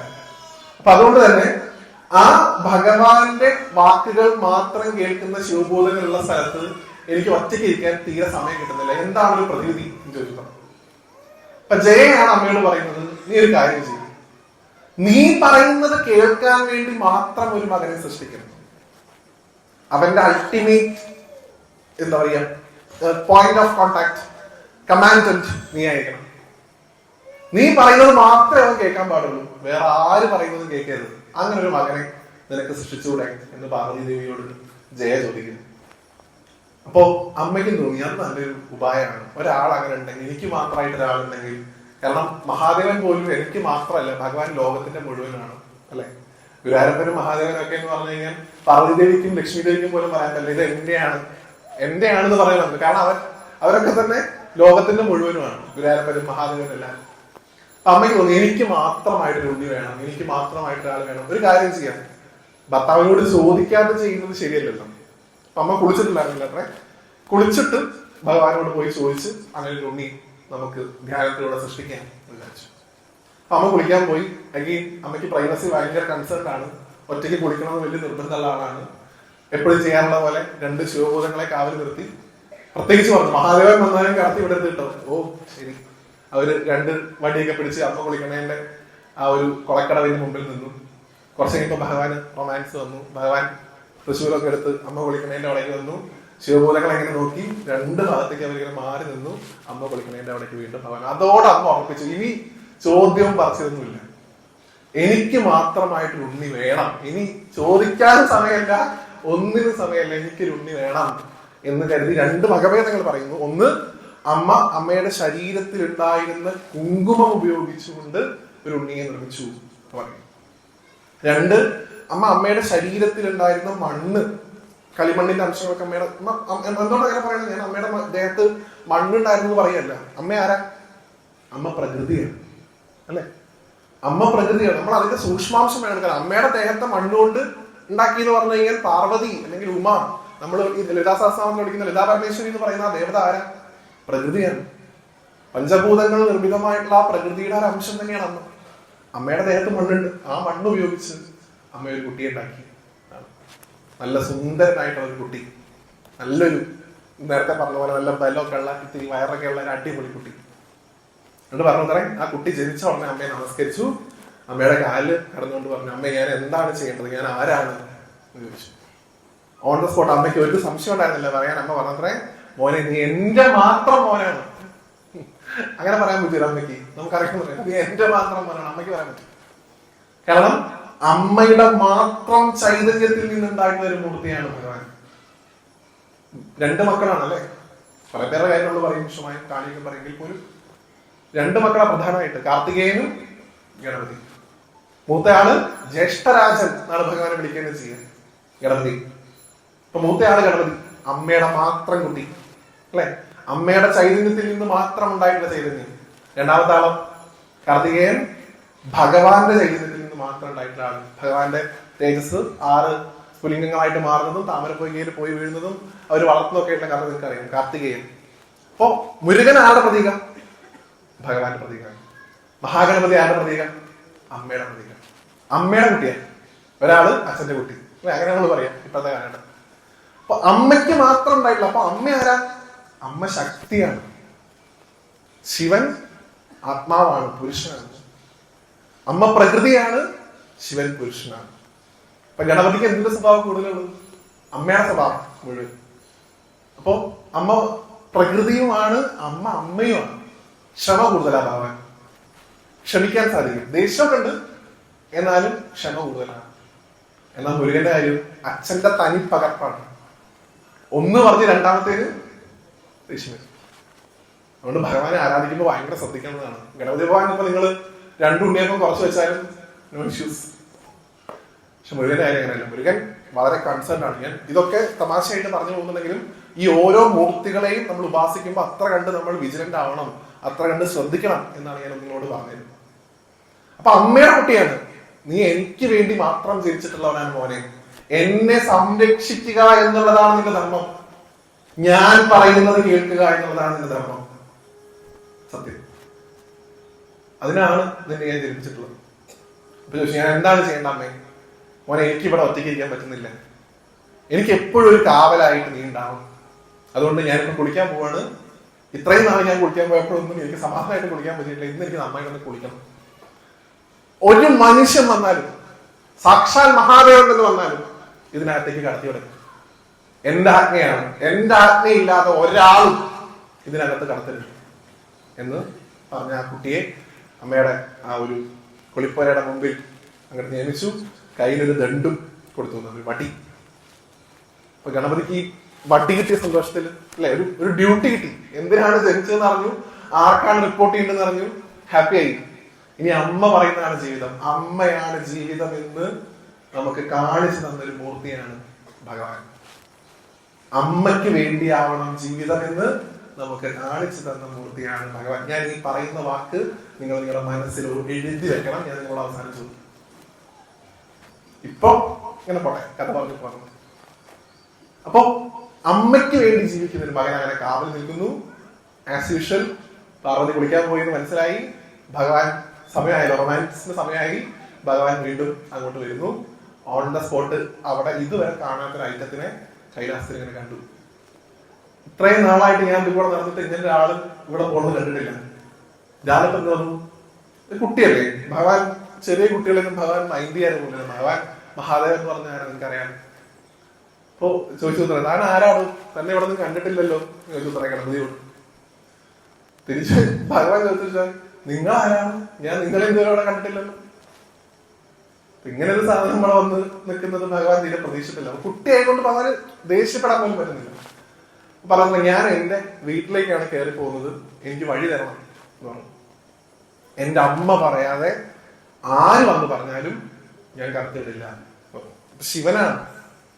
2-3 തവണയൊക്കെ ഭഗവാൻ ഇങ്ങനെ പറഞ്ഞൊക്കെ നോക്കും, അല്ലെ? ഭഗവാൻ കുറച്ചൊക്കെ ക്ഷമ ഒന്നൊക്കെ ഒന്ന് ഭഗവാൻ ശ്രമിക്കും ക്ഷമ കാണിക്കാൻ. പിന്നെ ഭഗവാൻ ബലം പ്രയോഗിച്ചങ്ങ് കയറാൻ ശ്രമിച്ചു. എന്റെ വീട്ടിലേക്ക് പോകാൻ എനിക്ക് തന്റെ അനുവാദമൊന്നും വേണ്ട എന്ന് പറഞ്ഞാൽ കുട്ടി ഇങ്ങോട്ട് തള്ളി മാറ്റി അകത്തേക്ക് ഇങ്ങോട്ട് കയറാൻ നോക്കിയ സമയത്ത് ഏതൊരു ഭഗവാന്റെ കാൽപാദങ്ങളിലാണോ ലോകം മുഴുവൻ നമസ്കരിക്കുന്നത്, ഏതൊരു ഭഗവാനാണോ നിങ്ങൾക്ക് ഇഹലോകത്തും പരലോകത്തും സൗഖ്യം തരുന്നത്, ഏതൊരു ഭഗവാനാണോ നിങ്ങളെ എന്റെ ഭഗവാനെ എന്നെ രക്ഷിക്കണേ എന്ന് വെച്ച് കഴിഞ്ഞാൽ എന്തിനാ കടന്ന് കഷ്ടപ്പെടണേ, ഇങ്ങോട്ട് പോന്നോളൂ എന്ന് പറഞ്ഞ് നിങ്ങളെ സ്വീകരിക്കാൻ തയ്യാറായി നിൽക്കുന്നത് ആ ഭഗവാന്റെ കാര്യം, മഹാദേവന്റെ കാര്യം. മഹാദേവൻ അങ്ങനെ പ്രത്യേകത ഉണ്ട്. ശട്ടനൊക്കെ പറയും നിങ്ങൾ കൺസെപ്റ്റ് ആണ് കേട്ടോ, നിങ്ങൾ വിചാരിച്ചാൽ മതി. എങ്ങനെയാണ് നമ്മളിപ്പോ മരിച്ചുപോയി വിചാരിക്കുക, നമ്മള് നാളെ മരിച്ചതിന്റെ പിറ്റേ ദിവസം നമ്മളിങ്ങനെ വന്ന് നമ്മുടെ വീട്ടിലേക്ക് ദേ ഞാൻ തിരിച്ചു വന്നിരിക്കുന്നു, നമ്മുടെ വീട്ടുകാരോട് അയ്യോ പ്രേതം എന്ന് പറഞ്ഞവരെ കൊടുക്കും അല്ലെ. നേരെ മറിച്ച് ശ്മശാനത്തിൽ നമ്മൾ ഒറ്റയ്ക്കാവുമ്പോ, ഒരാളും തിരിഞ്ഞു നോക്കാതാവുമ്പോ, എല്ലാവരും അവരവരുടെ കർമ്മ പ്രാരാബ്ദങ്ങളിലേക്ക് തിരിച്ചു പോകുമ്പോ നിങ്ങളെ കാത്ത ഒരാൾ ശ്മശാനത്തിൽ ഇരിക്കുന്നുണ്ടെന്നുള്ളത് ഉറപ്പായിട്ട് വിശ്വസിച്ചോളൂ ഭഗവാൻ മഹാദേവൻ. ശ്മശാനം തന്റെ വാസസ്ഥലമാക്കിയിട്ടുള്ള ദേവനാണ് ഭഗവാൻ. വേറെ ഈ ഗുരുവായൂരം പോലും ചെയ്തിട്ടില്ല. ഞാൻ ഗുരുവായൂരപ്പൻ വലിയ ആളാണെന്നോ.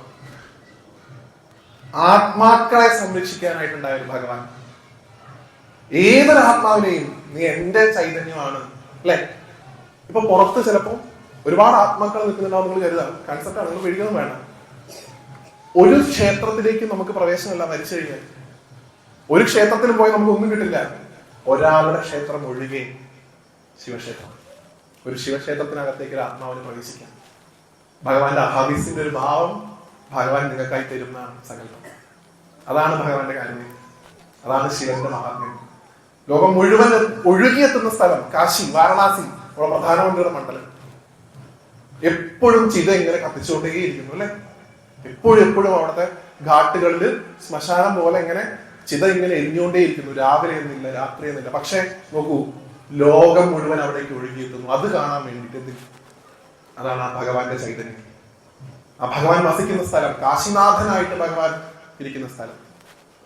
അങ്ങനെയുള്ള ഭഗവാന്റെ കാൽക്കൾ, ആ ഭഗവാന്റെ പാദങ്ങൾ, ഞാൻ പറഞ്ഞല്ലോ ലോകം മുഴുവൻ നമസ്കരിക്കുന്ന മഹാദേവന്റെ തൃപാദങ്ങൾ, ആ പാദത്തിലേക്ക് ആ ദണ്ട് കൊണ്ട് ഒരൊറ്റടിയും കൊണ്ട് തുടങ്ങണം. തന്നോടല്ലേ പോയത് എന്ന് പറഞ്ഞു.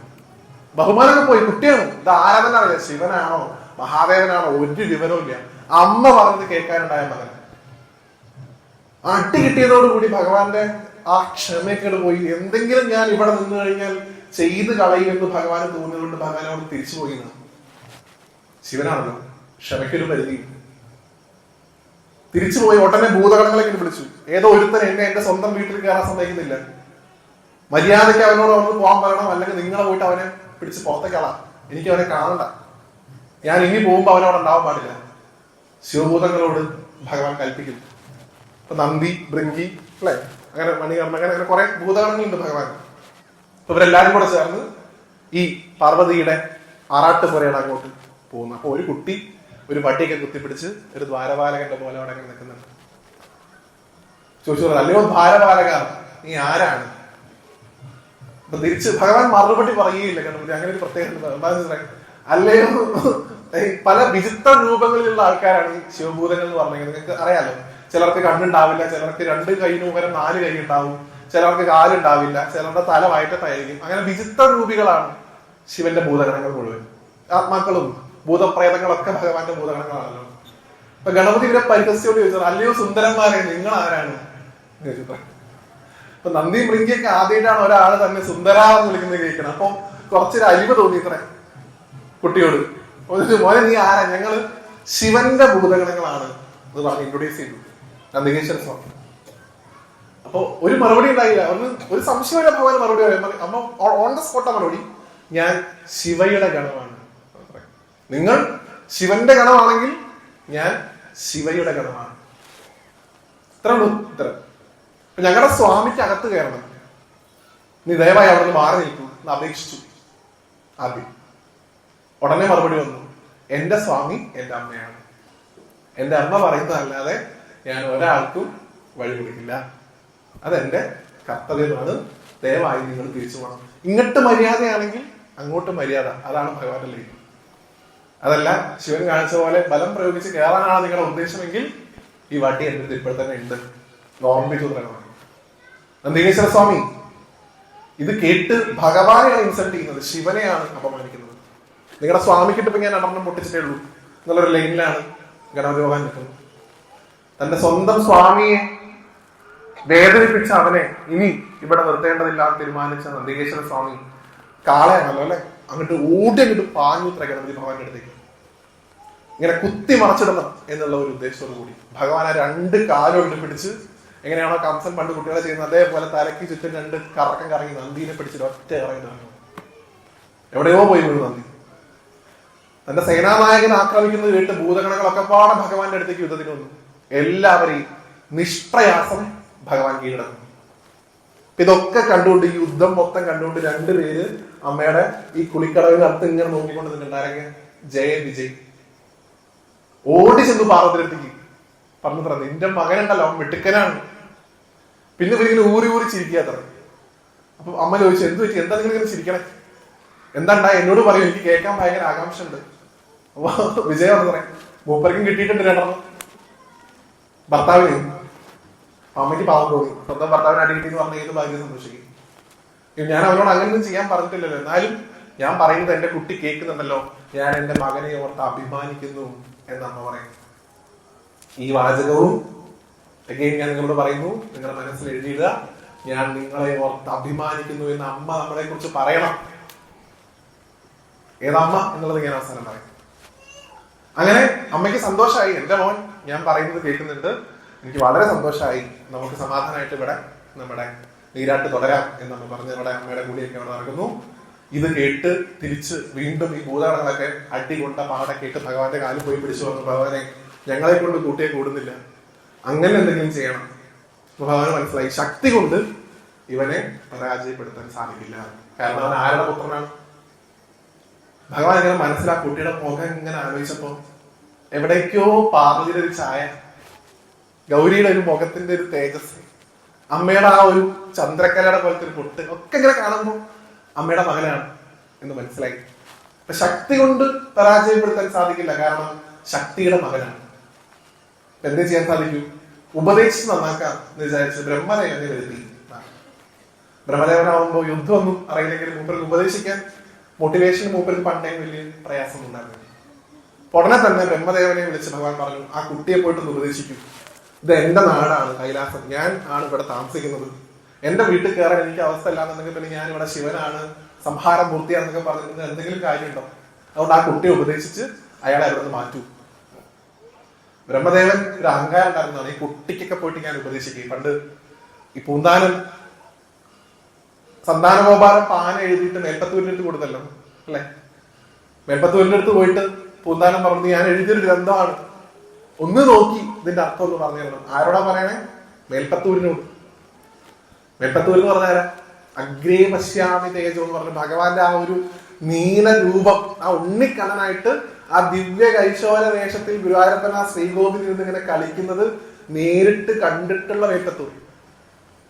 എന്തൊരു ശ്ലോകം എഴുതുമ്പോഴും ഗുരുവായൂരപ്പ ഇങ്ങനെ തന്നെയല്ലേ ഉണ്ടായത്, വെണ്ണ കട്ട് തിന്നുമ്പോ അങ്ങയുടെ ദേഹത്തൊക്കെ ചളി ആയിരുന്നില്ലേ, ഗുരുവായൂരപ്പ പാമ്പിന്റെ മുകളിൽ കയറി ഡാൻസ് കളിച്ചപ്പോ അങ്ങയുടെ കാലുകൾ വേദനിച്ചില്ലെന്നൊക്കെ ഓരോ ശ്ലോകം എഴുതുമ്പോഴും ഗുരുവായൂരപ്പനോട് ചോദിച്ച് ഇങ്ങനെയല്ലേ ഗുരുവായൂരപ്പ, ഇങ്ങനെയല്ലേ ഗുരുവായൂരപ്പ എന്ന് ചോദിച്ച് സർട്ടിഫിക്കേഷൻ കിട്ടി നാരായണീയം എഴുതിയ ആ ഭട്ടതിരിപ്പാട് അദ്ദേഹത്തോടാണ് ചോദിക്കുന്നത്, പൂന്താൻ ഇത് എന്റെ ഒരു ചെറിയ ഗ്രന്ഥമാണ്, ഇതൊന്ന് നോക്കി ഇതിനകത്ത് എന്തെങ്കിലും പാകപ്പിഴക്കുന്നുണ്ടെങ്കിൽ പറഞ്ഞു തരണം. അദ്ദേഹം നാരായണിയൊക്കെ എഴുതി അദ്ദേഹത്തിന്റെ വാതരോഗമൊക്കെ മാറിയ സമയമാണ്. അദ്ദേഹം ആ ഗ്രന്ഥം വാങ്ങി പൂന്താനത്തിൽ നിന്ന് ഇങ്ങനെ തുറന്നു, ആദ്യത്തെ പേര് മറച്ചു, ആ പേജ് അപ്പം തന്നെ അടച്ചു ഗ്രന്ഥം. എന്തുകൊണ്ടാ, നമ്മുടെ നാട്ടിൽ ഇപ്പോഴും ഉണ്ട് അങ്ങനത്തെ പ്രശ്നങ്ങൾ. ആദ്യത്തെ വരി തന്നെ മലയാളമാണ്. ഭാഷാഗ്രന്ഥം ഞാൻ നോക്കില്ല, ഞാൻ ഏത് ഗ്രന്ഥം മാത്രമേ നോക്കുള്ളൂ, സംസ്കൃതം. ഞാൻ വ്യാകരണം പഠിച്ച ആളാണ്, ഉപനിഷത്തുകൾ പഠിച്ച ആളാണ്. ഈ മലയാള ഗ്രന്ഥം വേറെ വല്ല ആൾക്കാരെയും കൊണ്ടേ കാണിച്ചു, അല്ലാതെ മേൽപ്പത്തൂർ നാരായണ ഭട്ടതിരിക്ക് പൂന്താനം എഴുതിയ മലയാള ഗ്രന്ഥം നോക്കുന്നതല്ല സമയം. ഇതിനകത്തെ വിഭക്തി ഒന്നും നോക്കിയിട്ട് തന്നോട് പറഞ്ഞു തരാനുള്ള സമയം എനിക്കില്ല. എപ്പോഴെങ്കിലും ഒരു സംസ്കൃത ഗ്രന്ഥം എഴുതിക്കൊണ്ടുവരും, അന്നത്തെ കാലത്ത് ഞാൻ നോക്കാം. കുറെ ആൾക്കാരോട് കൊണ്ടുവന്നു പാവം പൂന്താനം, ആരും കേൾക്കാണ്ടായിട്ട് ഗുരുവായൂരപ്പന്റെ സ്വന്തം ആളാണല്ലോ എന്ന് കരുതിയിട്ടാണ് മേൽപ്പത്തൂരിലേക്ക് കൊണ്ടേ കൊടുക്കുന്നത്. മേൽപ്പത്തൂരാണെങ്കിൽ നോക്കില്ല എന്ന് മാത്രമല്ല, താനൊക്കെ ഒരു നമ്പൂതിരിയായിട്ട് ജനിച്ചിട്ട് ഭാഷാഗ്രന്ഥം എഴുതി ജീവിക്കാൻ നാണമുണ്ടോ എന്ന് ചോദിച്ചു. അപമാനിച്ചു പൂന്താനത്തെ. പാവം ആ കരഞ്ഞുകൊണ്ട് ആ ശ്രീകോവിലിന്റെ അടുത്ത് പോയിട്ട് നിന്നിട്ട് പറഞ്ഞു, ഭഗവാനെ, എല്ലാവരും എന്റെ ഈ ഗ്രന്ഥത്തെ തിരസ്കരിച്ചു. നിങ്ങൾ കരുതുന്ന പോലെ ജ്ഞാനപ്പാനല്ല കേട്ടോ, അതിനു മുമ്പുള്ള ഗ്രന്ഥം സന്താനഗോപാല പാന. ആ പാന കൊണ്ട് ഭഗവാന്റെ അടുത്ത് പോയിട്ട് പറഞ്ഞു, ഇത് നോക്കാൻ എനിക്ക് ആരുമില്ല, ഞാനിത് അവിടത്തെ തൃപ്പടിയിൽ സമർപ്പിക്കുന്നു, അങ്ങ് നോക്കി എനിക്ക് തെറ്റ് കുറ്റവും പറഞ്ഞു തരണേ ഭഗവാനെ എന്ന് ചോദിച്ച് ആ ഗുരുവായൂരപ്പന്റെ സോപാനപ്പടിയിൽ ആ ഗ്രന്ഥം കൊണ്ടുപോയി സമർപ്പിച്ചു. മേൽപ്പത്തൂര് അദ്ദേഹത്തിന്റെ ജപവും കൂടിയൊക്കെ കഴിഞ്ഞ് അന്നത്തെ ദിവസത്തെ ഗ്രന്ഥം എഴുതാനായിട്ടുള്ള തയ്യാറെടുപ്പുകൾ നടത്തുന്നതോടെ പൂന്താനം അവിടുന്ന് തിരിച്ചു പോകുന്നു. മേൽപ്പത്തൂര് എഴുത്താണിയൊക്കെ എടുത്തു, ഓലയൊക്കെ എടുത്തു, എഴുതാൻ തുടങ്ങി. കുറച്ച് കഴിഞ്ഞ് കഴിയുമ്പോഴേക്കും എഴുതുന്നതിന്റെ സ്പീഡ് കുറഞ്ഞു വരാൻ തുടങ്ങി. എഴുത്താണി കയ്യിൽ ഉറക്കുന്നില്ല എന്ന് മനസ്സിലായി, കൈ വിറക്കാൻ തുടങ്ങി, കൈ താഴെ പോയി. ഒറ്റ വിലവച്ചു, എന്റെ ഗുരുവായൂരപ്പ അങ്ങ് മാറ്റി തന്ന വാതരോഗം എനിക്ക് വീണ്ടും വന്നു. ഞാൻ എന്ത് തെറ്റാണ് ചെയ്തത്? അങ്ങയെ ഉപാസിക്കാതെ, അങ്ങയുടെ പേര് പറയാതെ ഒരു നിമിഷം പോലും ഞാൻ ജീവിക്കുന്നില്ലല്ലോ. ഏത് നിമിഷവും ഞാൻ ഗുരുവായൂരപ്പന്റെ മുഖം കണ്ടിട്ടല്ലേ ഞാൻ ഈ ഗുരുവായൂർ ജീവിക്കുന്നുള്ളൂ. അങ്ങയ്ക്ക് വേണ്ടിയല്ലേ ഞാൻ നാരായണി എഴുതിയത്.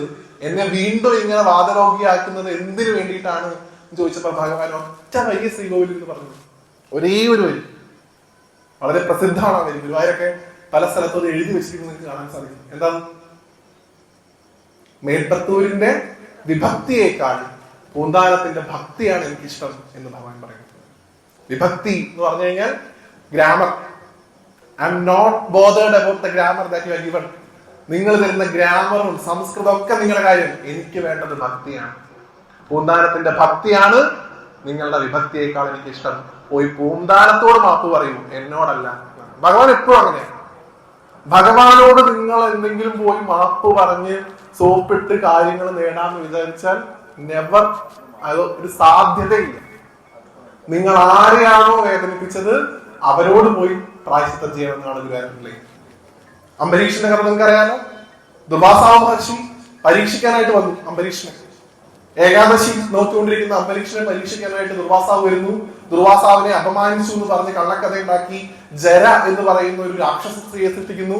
അംബരീഷിനെ ആക്രമിക്കാനായിട്ട് ഈ ജര പോകുമ്പോ ഭഗവാന്റെ സുദർശന ചക്രം അവിടുന്ന് പറന്നു വന്ന് ജരയുടെ കഴുത്തറങ്ങി.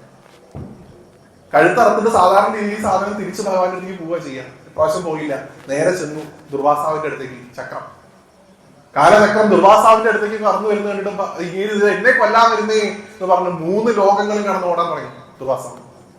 മഹാദേവന്റെ അടുത്ത് പോയി, രക്ഷയില്ല. ബ്രഹ്മദേവന്റെ അടുത്ത് പോയി. ഇത് ആർക്കാണോ സംഹരിക്കാൻ സാധിക്കുക? സാക്ഷാൽ ഗുരുവായൂരപ്പൻ മാത്രമേ സാധിക്കുള്ളൂ. അങ്ങോട്ട് പോക്കുള്ളൂ.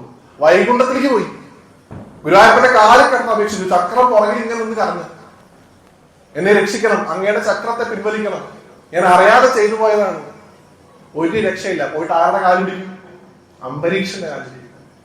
ഗുരുവായൂരപ്പനേക്കാൾ പ്രാധാന്യം ഗുരുവായൂരപ്പന്റെ ഭക്തനാണോ? ഗുരുവായൂരപ്പനെ വേദനിച്ച ഭഗവാൻ ക്ഷമിക്കും. പക്ഷെ ഗുരുവായൂരപ്പന്റെ ഭക്തനെ വേദനിപ്പിച്ചാൽ ഭഗവാൻ ക്ഷമിക്കില്ല. നിങ്ങൾ വിചാരിക്കണ്ടാവും, ഞാൻ ഗുരുവായൂർ പോയിട്ട് കുറെ അടികൊണ്ടല്ലോ, ക്യൂ നിന്നല്ലോ, ഞങ്ങളെ കുറെ പേര് വേദനിപ്പിച്ചല്ലോ ഗുരുവായൂര്, അല്ലെ? ഞങ്ങൾക്ക് പ്രസാദം കൊണ്ടുള്ള ഭക്ഷണം തന്നില്ല, അല്ലെങ്കിൽ നേരാവണം ഒന്നും കാണാൻ സമ്മതിച്ചില്ല, അപ്പൊ ഗുരുവായൂരപ്പൻ അപേക്ഷിക്കുമല്ലോ. നമ്മുടെ അത്രയും കർമ്മദോഷം കുറഞ്ഞെന്ന് വിചാരിക്കുക. അത് നിർത്തിയില്ല. ഗുരുവായൂർ അമ്പലത്തിനകത്ത് നമുക്ക് കിട്ടുന്ന ഓരോ അടിയും ഓരോ ചീത്തയും നമ്മൾ ചെയ്ത ഓരോ പാപങ്ങളെ ഭഗവാൻ ക്യാൻസൽ ചെയ്യാണ് വിചാരിച്ചുള്ളത്. ചിലപ്പോ ഗുരുവായൂരപ്പന് ഒരു സെക്കൻഡ് നമുക്ക് കാണാൻ പറ്റിയിട്ടുണ്ടാവുള്ളൂ, ഒരു ഫ്ലാഷ്, അല്ലെ? ഇങ്ങനെ ആ മുമ്പിൽ കൂടെ പോയി തൊഴുന്നൊരു ഏർപ്പാടില്ല എന്നുണ്ടെങ്കിൽ ചിലപ്പോൾ ഇവിടെ എത്തുമ്പോഴേക്കും നമ്മളെ പിടിച്ച് മാറ്റും. ഒരു സെക്കൻഡാണ് ചിലപ്പോൾ നമ്മൾ കണ്ടിട്ടുണ്ടാവുള്ളൂ, ചിലപ്പോൾ കാണാൻ പറ്റുന്നില്ല. ചില ആൾക്കാരുണ്ട് ഗുരുവായൂരപ്പന് മുമ്പ് പോകുമ്പോൾ കണ്ണടയ്ക്കും. 1 മണിക്കൂർ 2 മണിക്കൂർ ക്യൂ നിന്നിട്ടാവുന്നുണ്ടാവുക. ശ്രീകോവിലിൽ എടുക്കുമ്പോ കണ്ണടയ്ക്കും. പിന്നെ ആരെ കാണാൻ പോയെ? ആഞ്ഞം. ഞാൻ വീണ്ടും ആഞ്ഞത്തിനെ കുറിച്ച് പറയട്ടെ. ആഞ്ഞം പറയുന്ന മഹത്തായിട്ടുള്ള വാക്കുകൾ ഉണ്ടല്ലോ, ഇങ്ങനെ എല്ലാ സ്ഥലങ്ങളിലും പറയാറുണ്ട്. നിങ്ങൾ ഗുരുവായൂരപ്പനെ കണ്ടോന്നല്ല, ഗുരുവായൂരപ്പൻ നിങ്ങൾ ഗുരുവായൂരപ്പൻ വരുന്നു. ഞാൻ പറഞ്ഞപ്പോഴേ ഗുരുവായൂരപ്പൻ വരുന്നു.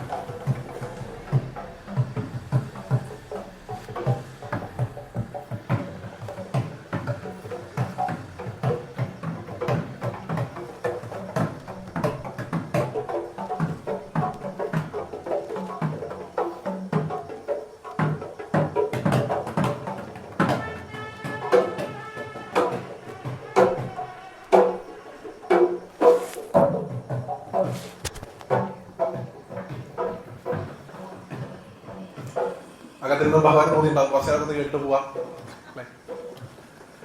അതാ പറഞ്ഞത്, നിങ്ങൾ ഗുരുവായൂരപ്പനെ കണ്ടോ എന്നുള്ളതല്ല പ്രാധാന്യം. ഗുരുവായൂർ പോകുമ്പോ നിങ്ങളെ ഗുരുവായൂരപ്പൻ കണ്ടിട്ടുണ്ടോ എന്നുള്ളത്.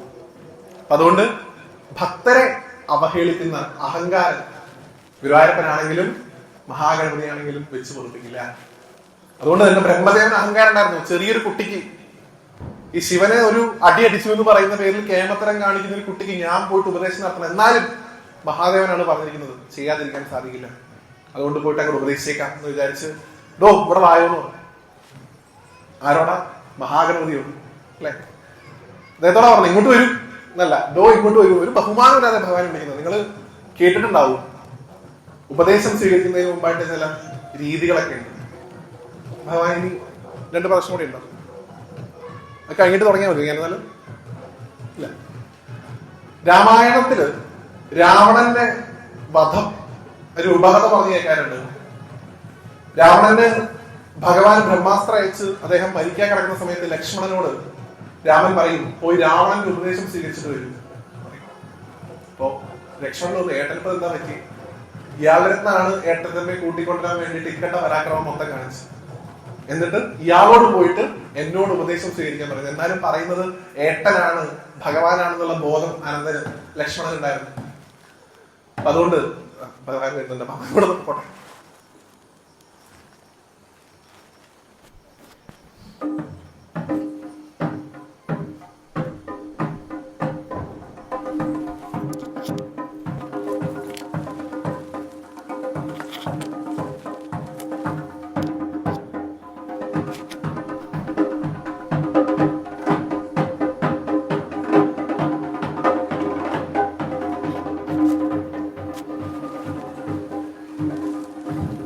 ലക്ഷ്മണസ്വാമി രാവണന്റെ ഉപദേശം സ്വീകരിക്കാനായിട്ട് രാമൻ പറഞ്ഞിരിക്കുന്നു. ലക്ഷ്മണൻ നേരെ രാവണന്റെ അടുത്ത് പോയി, രാവണൻ ഈ അമ്പൊക്കെ കൊണ്ട് ഏത് നിമിഷമാണ് പ്രാണൻ പോവാന്ന് വിചാരിച്ച് ഇങ്ങനെ കിടക്കുകയാണ്. അപ്പൊ നേരെ രാവണന്റെ അടുത്ത് പോയി ചെന്നിട്ട് ഏട്ടൻ പറഞ്ഞേച്ചാണ്, എന്താണ് തനിക്ക് പറയാനുള്ളത്, ഉപദേശം തരും. അപ്പൊ തന്നോട് ഇങ്ങനെയാണോ ഏട്ടൻ ഉപദേശം സ്വീകരിക്കാൻ വേണ്ടി പറഞ്ഞത്? എനിക്കൊന്നും പറയാനില്ല, പൊക്കോ, തിരിച്ചു പൊക്കോന്നു ലക്ഷ്മണനെ പറഞ്ഞു വിട്ടു. ലക്ഷ്മണൻ അല്ലെങ്കിലേ ദേഷ്യം പിടിച്ചിട്ടാണ് രാമൻ ഒരു തല്ലുപെട്ടിട്ടാണ് വന്നത്. ഇവിടെ വന്നപ്പോ ഇയാൾ അതിനേക്കാൾ വലിയ ചാണ്, മരിക്കാൻ കിടക്കുമ്പോഴാണ് ഈ കോപ്രായം കാണിക്കുന്നത് പറഞ്ഞ് ദേഷ്യപ്പെട്ട് ലക്ഷ്മണസ്വാമി തിരിച്ചു പോയി. തിരിച്ച് രാമനോട് ചെന്ന് പറഞ്ഞു, അങ്ങേർക്ക് ഇപ്പോഴും അഹങ്കാരം മാറിയിട്ടില്ല. ഞാൻ പോയിട്ട് ഉപദേശം സ്വീകരിക്കാൻ വേണ്ടി ചെന്ന സമയത്ത് എന്നെ തിരിച്ചയച്ചു. ആ സമയത്ത് രാമൻ ചോദിക്കുന്ന ഒരു കാര്യമുണ്ട്, നീ എവിടെ നിന്നാണ് ഉപദേശം സ്വീകരിച്ചത്? രാവണന്റെ ഏത് ഭാഗത്താണ് നിന്നിരുന്നത് ചോദിച്ചു. അവിടെ കേട്ടോ.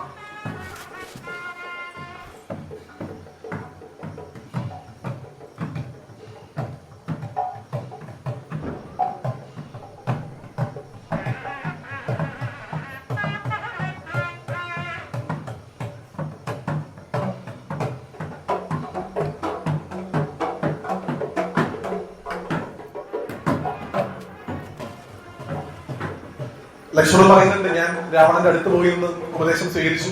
രാവണന്റെ തലയുടെ ഭാഗത്താണ് ഞാൻ പോയി നിന്നത്. അങ്ങനെ ചെയ്യരുത്. എവിടെ പോയി നിൽക്കണം? ഉപദേശം സ്വീകരിക്കുമ്പോ കാലിന്റെ അടിയിൽ പോയി നിൽക്കണം. അതുകൊണ്ടാണ് രാവണൻ തിരിച്ചയച്ചത്, അല്ലാതെ ഈഗോ ഉണ്ടായിട്ടല്ല. അതുകൊണ്ട് ബ്രഹ്മദേവന്റെ ഈ അഹങ്കാരം നശിപ്പിക്കാനായിട്ട് ഭഗവാൻ മഹാഗണപതി, എടോ താൻ ഇങ്ങോട്ട് വരൂ, തന്നെ ഞാനൊന്ന് ഉപദേശിക്കട്ടെ എന്ന് പറഞ്ഞപ്പോ അത് പറഞ്ഞതേ ബ്രഹ്മാവിന് ഓർമ്മയുണ്ടായിരുന്നുള്ളതാണ്.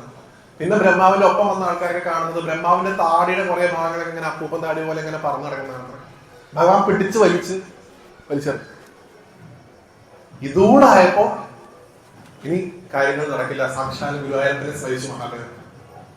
ഉപായങ്ങളുടെ ദേവനാണ് ഭഗവാൻ. ഇങ്ങനെ എപ്പോഴും പറയാവുന്ന പോലെ നിങ്ങൾക്ക് എപ്പോഴെങ്കിലും ഏത് സമയത്തും ഒന്ന് ഈ വലത് കൈ ഇടത് കൈ, നിങ്ങൾക്ക് ഏത് കൈ വേണമെങ്കിലും പറഞ്ഞു പറയാം. രണ്ടൊന്ന് തൈ ഭാഗങ്ങൾ വെച്ച് ഒരാപത്തോ വിഷമോ എന്തെങ്കിലും ഉണ്ടാവുന്ന സമയത്ത് 2 കൈയും അല്ലെങ്കിൽ ഒരു കൈക്ക് വെച്ച് എന്റെ ഗുരുവായൂരപ്പ ഒരു തവണ വിളിച്ചാൽ ആ വിഷമം കുറയും എന്നുള്ളത് അനുഭവമുള്ള ആൾക്കാരാണ് നിങ്ങൾ. ഇല്ലെങ്കിൽ ഇനി പ്രാക്ടീസ് ചെയ്തു ഒറ്റത്തവണ അജാമിളൻ എന്ന് പറയുന്ന ഒരു പാപി ഭഗവാന്റെ നാമം ഒരു ഒറ്റ തവണ വിളിച്ചോളൂ. അതും ഭഗവാനാണെന്ന് വിചാരിച്ച് വിളിച്ചതല്ല, മോനെ വിളിച്ചതാണ്. നാരായണ. അതോടുകൂടി സകല പാപങ്ങളും തീർക്കുന്നതാണ്. അതുകൊണ്ടാണ് പൂന്താനം പറയുന്നത്, ഉറക്കത്തിലെങ്കിലും മറ്റുള്ളവരെ കുറ്റം പറയുന്നതാണെന്നുള്ള രീതിയിലെങ്കിലും മറ്റുള്ളവരെ വിചാരിച്ചിട്ടാണെന്നെങ്കിലും അബദ്ധത്തിലെങ്കിലും ഒരു തവണ വിളിക്കും. പൂന്താനം പറയുന്നത് ഞാൻ പാലിക്കും. അപ്പൊ അങ്ങനെ ആ ഗുരുവായൂരപ്പനെ സ്മരിക്കുന്നു. ഭഗവാൻ വരുന്നു. ശിവനും മഹാഗണപതിയും തമ്മിലുള്ള നേരിട്ടുള്ള യുദ്ധം ശിവപുരാണത്തിൽ നിങ്ങൾക്ക് കാണാൻ സാധിക്കും. ചില വകഭേദങ്ങളിൽ ഭഗവാൻ ഇനി ഈ കുട്ടിയെ അവൻ ഇങ്ങനെ വളർന്നു വരികയാണെങ്കിൽ ഒരു തരത്തിലുള്ള അച്ചടക്കവും ഇല്ലാതെ വളർന്നു വരേണ്ടി വരും, ഒരു തരത്തിലുള്ള സാമാന്യ മര്യാദകളില്ലാതെ വളർന്നു വരേണ്ടി വരും എന്ന ബോധത്തോടു കൂടി ചില കാലങ്ങളിൽ ഭഗവാൻ തൃശൂലം അയച്ച് ആ കുട്ടിയുടെ ശിരസ് മാറ്റിയെന്ന് പറയുന്നു. ചില കാലങ്ങളിൽ ഭഗവാൻ ശിവനും വിഷ്ണുവും തമ്മിൽ ശിവനും ഗണപതിയും തമ്മിലുള്ള യുദ്ധം നടക്കുമ്പോൾ ഭഗവാൻ ചക്രം അയച്ച് ആ കുട്ടിയുടെ ശിരസ് മാറ്റി എന്ന് പറയുന്നു. അമ്മേന്ന് വിളിച്ചിട്ടാണ് കുട്ടിയുടെ പ്രാണം പോകുന്നത്. നമ്മൾ പറയുന്നത് അല്ലെ, അമ്മേന്ന് വിളിക്കും. നമ്മൾ എന്താവത്തൊന്നായിരുന്നു അല്ലെങ്കിൽ വിരാരപ്പാന്ന് വിളിക്കുന്ന ആൾക്കാരുണ്ട്. കേട്ട് ഭഗവതി ഓടി വന്നതാണ്. അമ്മ പ്രകൃതിയാണ്. ഞാൻ പറഞ്ഞു, സ്വന്തം മോന്റെ ഈ അവസ്ഥ കണ്ട് ഭഗവതിക്കുണ്ടായ ദേഷ്യം നിങ്ങൾക്കറിയാലോ. പഴയൊരു കഥ. ജനിച്ച ഉടനെ മുകളിലേക്ക് നോക്കിയപ്പോൾ കണ്ടത് ചുവന്ന നിറത്തിലുള്ള ഒരു പഴമാണെന്ന് കരുതി ചാടി ഹനുമാൻ സ്വാമി.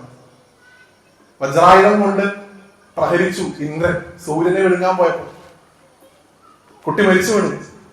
വായുദേവൻ ആ കുട്ടിയുടെ മൃതശരീരം 2 കൈകളിലും പിടിച്ച് ലോകത്തിന്റെ മുഴുവൻ വായുവിനെയും തന്നിലേക്ക് സ്വാംശീകരിച്ചു. ഭൂമിയിലുള്ള ആർക്കും ശ്വാസം കിട്ടിയില്ലെന്ന് പറയാൻ എല്ലാവരും ഓടിച്ചെന്ന് ആ കുട്ടിക്ക് വേണ്ട വരങ്ങളൊക്കെ കൊടുത്തു. ഇനി അവന് അഗ്നി ബാധിക്കില്ല, അവന് വജ്രം ബാധിക്കില്ല, ബ്രഹ്മാസ്ത്രം ബാധിക്കില്ല, എല്ലാ വരങ്ങളും ഹനുമാൻ സ്വാമിക്ക് കൊടുത്തു. അത് വായുദേവൻ. ഇതോ ഏതൊരു ഭഗവതിയുടെ ചരാമേന്ദ്രങ്ങളാണോ ലോകത്തിന് മുഴുവൻ കാരണമായിട്ടുള്ളത്? ഏതൊരു ഭഗവതിയുടെ കാൽപാദങ്ങളിലെ ഒരു പൊടി കൊണ്ടാണോ ഈ ഭൂമി തന്നെ ഉണ്ടായിട്ടുള്ളത്? അങ്ങനെയുള്ള ജഗദംബികയായിട്ടുള്ള ചോറ്റാനിക്കര അമ്മയായിട്ടുള്ള ആ ഭഗവതിയുടെ ഉണ്ണിയാണ് ഇവിടെ നശിപ്പിച്ചിരിക്കുന്നത്. അമ്മയുടെ ദേഷ്യം ശിവന്റെ ദേഷ്യം നിങ്ങൾക്ക് അറിയാം. അമ്മയുടെ ദേഷ്യം ആ ഒരു ദേഷ്യത്തിലേക്കുള്ള എത്രയോ മുകളിലാണെന്നാണ് പുരാണങ്ങൾ പറയുന്നത്. അമ്മയ്ക്ക് പ്രപഞ്ചം തന്നെ സംഹരിക്കാൻ ഒരു നിമിഷത്തിന്റെ അർദ്ധഭാഗം മതി. ശിവന് പ്രപഞ്ചം മുഴുവൻ സംഹരിക്കാൻ വേണ്ട ശക്തി നൽകുന്നത് ആരാ? ശക്തി അമ്മയാണ്. ശിവൻ ഒറ്റയ്ക്ക് നിൽക്കുമ്പോൾ ശക്തി ഉണ്ടാവും ഇല്ല, അമ്മ ഉണ്ടാവുമ്പോഴേ ശക്തി. അമ്മയാണ് ശക്തി. ഭഗവാൻ ആത്മസ്വരൂപമാണ്. ഭഗവാൻ എന്തെങ്കിലും ചെയ്യണമെന്നുണ്ടെങ്കിൽ ആര് വേണം? അമ്മ വേണം. ആ അമ്മയാണ് രോഷാകുലരായിരിക്കുന്നത്. അമ്മയുടെ ആ കാലുകളിൽ നമസ്കരിച്ചുകൊണ്ട് നമുക്കോ അമ്മയുടെ കാലുകളിൽ നമസ്കരിച്ചുകൊണ്ട് ബാക്കി കഥകൾ കേൾക്കാം. ചോറ്റാനിക്കര അമ്മയുടെ പാദങ്ങളിൽ എല്ലാവരും സാഷ്ടാംഗം നമസ്കരിക്കും. ആ അമ്മയുടെ കാലിൽ വീണുകൊണ്ട് പറഞ്ഞു, ഞങ്ങൾ എന്ത് വേണമെങ്കിലും ചെയ്യാം, ഉടനെ പരിഹാരങ്ങൾ ഉണ്ടാവും. ഞാൻ വടക്ക് ഭാഗത്തേക്ക് എന്റെ ചക്രം അയക്കുന്നു. അവിടെ നിങ്ങൾ ആദ്യം കാണുന്ന ജീവിയുടെ തല ചക്രം കൊണ്ട് ഭേദിച്ചുകൊണ്ട് എടുത്തുകൊണ്ട് വരിക. ഒരു ആനയാണ് കാണുന്നത്. ആ ആനയുടെ തല കൊണ്ടുവരുന്നു, ആ കുട്ടിക്ക് വെച്ചു കൊടുക്കുന്നു. അമ്മയ്ക്ക് സമാധാനമാവുന്നില്ല. എന്റെ കുട്ടിക്ക് വേണ്ടതൊക്കെ ഞാൻ വാങ്ങിച്ചു കൊടുക്കുന്നു പറഞ്ഞു. ഗണപതി ഭഗവാൻ ഒരു വരം പോലും, ഗണപതി ഭഗവാൻ ഇന്നേ വരെ അദ്ദേഹത്തിന്റെ ജീവിതത്തിൽ ഒരു വരം പോലും അദ്ദേഹം ചോദിച്ചു വാങ്ങിയിട്ടില്ല. ഒക്കെ അമ്മ വാങ്ങി കൊടുക്കണം. എന്റെ കുട്ടിക്ക് വേണ്ടതൊക്കെ ഞാൻ കൊടുക്കുന്നു. വാശി പിടിച്ച് നിങ്ങൾ എന്റെ കുട്ടിയോട് ചെയ്ത ചതിക്ക് ഇതൊന്നും പരിഹാരമാവില്ല എന്ന് പറഞ്ഞ് ഓരോ വരങ്ങളും അമ്മ വാങ്ങിയെടുത്തതാണ്. അതാണ് അമ്മയുടെ സ്നേഹം. അങ്ങനെ വാങ്ങിയ ഒന്നാമത്തെ വരമാണ് നമ്മൾ എപ്പോഴും പാലിച്ചുകൊണ്ടിരിക്കുന്നത്. ഇത് ഏതൊരു പൂജ തുടങ്ങുമ്പോഴും എന്റെ മകനെ പൂജിക്കാതെ ഒരു പൂജയും തുടങ്ങാൻ പാടില്ല. രണ്ടാമതുണ്ടായ കുട്ടി കാർത്തികേയൻ. അദ്ദേഹത്തിന്റെ പട്ടാഭിഷേകം നടക്കുന്നു ദേവേന്ദ്രന്റെ സഭയിൽ. ദേവസേനാധിപതിയായിട്ട് ഭഗവാനെ അഭിഷേകം ചെയ്യാൻ വേണ്ടിയിട്ടുള്ള ജലം ദേവേന്ദ്രൻ കയ്യിലെടുത്തിട്ട് കാർത്തികേയന്റെ തലയുടെ മുകളിൽ കൂടെ ഇങ്ങനെ ചെരിച്ചു വെച്ചു. എന്ത് വീഴുന്നില്ല? വെള്ളം വീഴുന്നില്ല. വേറെ കുറെ പാത്രമൊക്കെ കുത്തി നോക്കി, ഒരു രക്ഷയില്ല. അവിടെയും ഉപായങ്ങളുടെ ദേവനായ ഭഗവാൻ ഗുരുവായൂരൻ പറയുന്നു, ഗണപതി പൂജ ചെയ്യാതെ പട്ടാഭിഷേകം നടക്കില്ല. പ്രഥമ പൂജ്യനാണ് ഭഗവാൻ. എന്തൊരു കാര്യം ചെയ്യണമെങ്കിലും ആദ്യം ആരെ പൂജിക്കണം? ഭഗവാനെ പൂജിക്കണം. അമ്മ ചോദിച്ചു വാങ്ങിയ വരാണ്, ഭഗവാൻ വാങ്ങിയ വരല്ലോ. ഭഗവാൻ പറഞ്ഞു, നിങ്ങൾ എന്നെ പൂജിച്ചാൽ മാത്രമേ എല്ലാം നടക്കൂ. നെവർ. അമ്മ കുട്ടിക്ക് വാങ്ങിക്കൊടുത്തവരാണ്. അതാണ് ആ കാര്യത്തിന് ഇത്രയും പ്രാധാന്യം. നമ്മൾ എന്തുകൊണ്ടാണ് എല്ലാ പൂജകളും തുടങ്ങുന്നതിന് മുമ്പ് ഗണപതിയെ പൂജിക്കുന്നത്? ഈവൻ ഗണപതി ഹോമം നിങ്ങൾ ചെയ്യുമ്പോൾ നിങ്ങൾ പൂജിക്കുന്നത് ആരെയാ? ഗണപതിയാണ് അല്ലേ? പക്ഷെ അതിന് മുമ്പ് ഗണപതി പൂജ ചെയ്യണമേ. ഗണപതി ഹോമം ചെയ്യുന്നതിന് മുമ്പ് ഗണപതിയെ പൂജിച്ചിട്ട് വേണം ഗണപതി ഹോമം ചെയ്യാൻ. അല്ലെങ്കിൽ ഇവിടെ തിരുവേനോട് ചോദിച്ചു, ഗണപതിയെ പൂജിക്കുകയാണെങ്കിൽ പോലും ഗണപതി ആദ്യം പൂജിക്കണം, എന്നിട്ട് വീണ്ടും ആദ്യം പൂജിക്കണം. എന്തുകൊണ്ടാണ് നമ്മൾ ചെയ്യണേ? എല്ലാ പൂജകൾക്കും മുമ്പ് എന്തുകൊണ്ടാണ് ഗണപതിയെ പൂജിക്കുന്നത്? ഭഗവാൻ വിഘ്നങ്ങൾ ഉണ്ടാക്കും, ഭഗവാൻ തടസ്സങ്ങൾ ഉണ്ടാക്കും, പെട്ടെന്ന് നമുക്ക് കാര്യങ്ങൾ നടക്കില്ല. കല്യാണം നടക്കില്ല, വീട് പണിയിൽ പ്രയാസങ്ങൾ ഉണ്ടാവും, കെട്ടിടം ഇടിഞ്ഞു വീഴും, അല്ലെ? ഇതൊക്കെയാണ് പേടി. നിങ്ങളെ ദ്രോഹിക്കുന്ന ഒരാളെ നിങ്ങൾക്ക് ഈശ്വരൻ എന്ന് വിളിക്കാൻ സാധിക്കില്ല എന്ന് മനസ്സിൽ ഉറപ്പിച്ച് വിശ്വസിക്കുക. നമ്മൾ എന്തെങ്കിലും അനുഭവിക്കുന്നുണ്ടെങ്കിൽ എപ്പോഴും ഞാൻ പറയാനുള്ളത് പോലെ നമ്മുടെ കർമ്മഫലം അത് ഈ ജന്മത്തിലോ മുൻ ജന്മത്തിലോ ആണ്. ഈശ്വര കോപം എന്ന് പറയുന്ന ഒരു സാധനം ഞാനത് വിശ്വസിക്കുന്നില്ല. ഈശ്വരൻ എപ്പോഴാണ് കോപിക്കണേ? നമ്മൾ എന്തോ തെറ്റ് ചെയ്യുമ്പോഴാണ്. അല്ലാണ്ട് വെറുതെ കോപിക്കാൻ പോകാൻ എന്തെങ്കിലും ഉദ്ദേശമുണ്ടോ? നമ്മൾ പാത മാറി സഞ്ചരിക്കുമ്പോ, ഭഗവാൻ പറയുന്ന സന്മാർഗത്തിൽ നിന്ന് നമ്മൾ വ്യതിചരിക്കുമ്പോ നമുക്ക് ദോഷങ്ങൾ ഉണ്ടാവും. അതെങ്ങനെ ഈശ്വരന്റെ കോപമാകുന്നേ?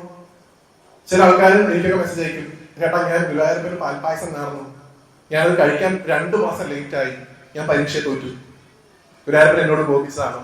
ഭഗവാനാണല്ലോ ക്വസ്റ്റ്യൻ. പാൽപ്പായസം കഴിപ്പിക്കാത്തതുകൊണ്ട് നിങ്ങളെ തോൽപ്പിക്കുന്ന ഒരാളാണ് ഗുരുവായൂരപ്പനെങ്കിൽ മൂപ്പരെ ഞാൻ ബഹുമാനിക്കില്ല. എനിക്ക് പാൽപ്പായസം തന്നില്ലല്ലോ, പരീക്ഷ തോക്കട്ടെ. അങ്ങനെയാണോ? അങ്ങനെയുള്ള ചില ചിന്താഗതികളിൽ നിൽക്കുന്നത് കൊണ്ടാണ് നമ്മുടെ ധർമ്മം ഇപ്പോഴും പല ആളുകൾക്കും പരിഹസിക്കാനും ഇത് മിത്താണോ റിയൽ ആണോ എന്നൊക്കെ ചോദിക്കാനുമുള്ള സ്വാതന്ത്ര്യം ഉണ്ടായിരുന്നത്. മാറി ചിന്തിക്കണം. അതിനായിരിക്കണം വിനായക ചതുർത്ഥി, ഗണേശോത്സവമൊക്കെ തന്നെ നമ്മൾ സങ്കല്പിക്കണം. നിങ്ങളുടെ ഈശ്വരന് ആനയുടെ തലയാണല്ലോ എന്ന് ചോദിക്കുമ്പോൾ നമ്മുടെ കുട്ടികൾക്ക് മറുപടി പറയാൻ സാധിക്കണം. ആനയുടെ തല എന്ന് പറയുന്നത് സൂചിപ്പിക്കുന്നത് ബുദ്ധിയാണ്. അവനൊരു ആന തലയനാണ് എന്ന് പറയുമ്പോൾ അവൻ അത്രയും ബുദ്ധി ഉണ്ടെന്നാണ് അർത്ഥം. ബുദ്ധിയുടെ ഞാൻ നേരത്തെ പറഞ്ഞത്, ഗുരുവായൂരപ്പനെ നിങ്ങൾ സച്ചിദാനന്ദ കട്ടാന്നാണ് ആദ്യം വിളിക്കാൻ. ആനന്ദം ഇങ്ങനെ ഉരുട്ടി ഉരുട്ടി ഉരുട്ടി ഒരു ബോളാക്കി കഴിഞ്ഞാൽ ഗുരുവായൂരപ്പനെ വെറും ഹാപ്പിനെസ്, ആബ്സല്യൂട്ട് ഹാപ്പിനെസ്, അതാണ് ഗുരുവായൂരപ്പൻ. നേരെ മറിച്ച് ഇന്റലിജൻസ്, ബുദ്ധിയെ നിങ്ങൾ അതേപോലെ ഉരുട്ടി ഉരുട്ടി ഒരു ബോളാക്കി കഴിഞ്ഞാൽ മഹാഗണപതി. ഇവരുടെയൊക്കെ പുറകിലുള്ള സൂക്ഷ്മാംശങ്ങളെ നമ്മൾ എടുക്കണം. ആ രൂപത്തിനുണ്ടാവുന്ന പ്രാധാന്യത്തെ. ആനയുടെ തല ബുദ്ധിയാണ് എന്ന് മനസ്സിലാക്കിക്കൊണ്ട് കൊമ്പ് കാണും. ഒരു കൊമ്പ് ഒടുങ്ങിയിട്ടുണ്ട്, 2 കൊമ്പുണ്ടായിരുന്നു. കൊമ്പ് എന്തിന്റെ ലക്ഷണം? എന്തിന്റെ ലക്ഷണം? ഓ, അവന് വലിയ കൊമ്പുണ്ടോ എന്ന് ചോദിക്കില്ലേ? അവനെന്താ കൊമ്പുണ്ടോ? അതിന്റെ അർത്ഥം എന്താ? ഈഗോ, അഹങ്കാരം. അഹങ്കാരം, അഹംഭാവം. അഹംഭാവം എന്ന് പറയുമ്പോൾ നമ്മുടെ മലയാളത്തിൽ അതൊരു നെഗറ്റീവ് വാക്കാണ്, അല്ലെ? ഓ, അവന് വലിയ അഹംഭാവമാണ്. സ്പിരിച്വൽ ആയിട്ട്, ആത്മീയമായിട്ട് അഹംഭാവം എന്നുള്ളത് നെഗറ്റീവ് അല്ല. അഹംഭാവം എന്ന് പറഞ്ഞാൽ എന്താ? ഞാൻ എന്ന ഭാവം, എന്റെ ആത്മാവിനെയാണ് ഞാൻ കാണിക്കുന്നത്. ഞാൻ ഉള്ളിൽ ആരാണെന്നുള്ളതാണ് അഹംഭാവം. ഞാൻ ഉള്ളിൽ ആരാണ് എന്ന് ചിന്തിച്ചു കഴിഞ്ഞാൽ ഞാൻ ഈശ്വരാംശമാണ്. എന്റെ മുമ്പിലിരിക്കുന്ന നിങ്ങളൊക്കെയോ നിങ്ങളും ഈശ്വരാംശമാണ്. നമ്മൾ രണ്ടും തമ്മിൽ എന്തെങ്കിലും വ്യത്യാസമുണ്ടോ? ഒരു വ്യത്യാസമില്ല. ഞാൻ ഇന്നലെ കൂടെ പറഞ്ഞൊരു കഥയാണ്. മെൽപ്പത്തൂരല്ല, ഇല്ലുമംഗലം സ്വാമിയാര് ഒരു ഗുരുവായൂർ ഏകാദശി ദിവസം ഗുരുവായൂരപ്പനെ കാണാനായിട്ട് രുദ്രദീപത്തെ കുളത്തിൽ കുളിച്ച് ആ പടിക്കെട്ട് ഇങ്ങനെ കയറി വരുമ്പോ ഒരു കുഞ്ഞു കുട്ടി, നല്ല തടിച്ച് കുറച്ച് കറുത്തിട്ട് നല്ല കുറുനിരകളൊക്കെ ഉള്ള മുടി ഇങ്ങനെ കെട്ടിവെച്ചൊരു കുട്ടി ഓടി വന്ന് കെട്ടിപ്പിടിച്ചു തിരുവേലി. അപ്പോ വില്ലുമംഗലം ആദ്യം നോക്കിയത് എന്താണെന്ന് അറിയുന്നത്? എന്താ? കുട്ടിക്ക് പൂണൂലുണ്ടോ?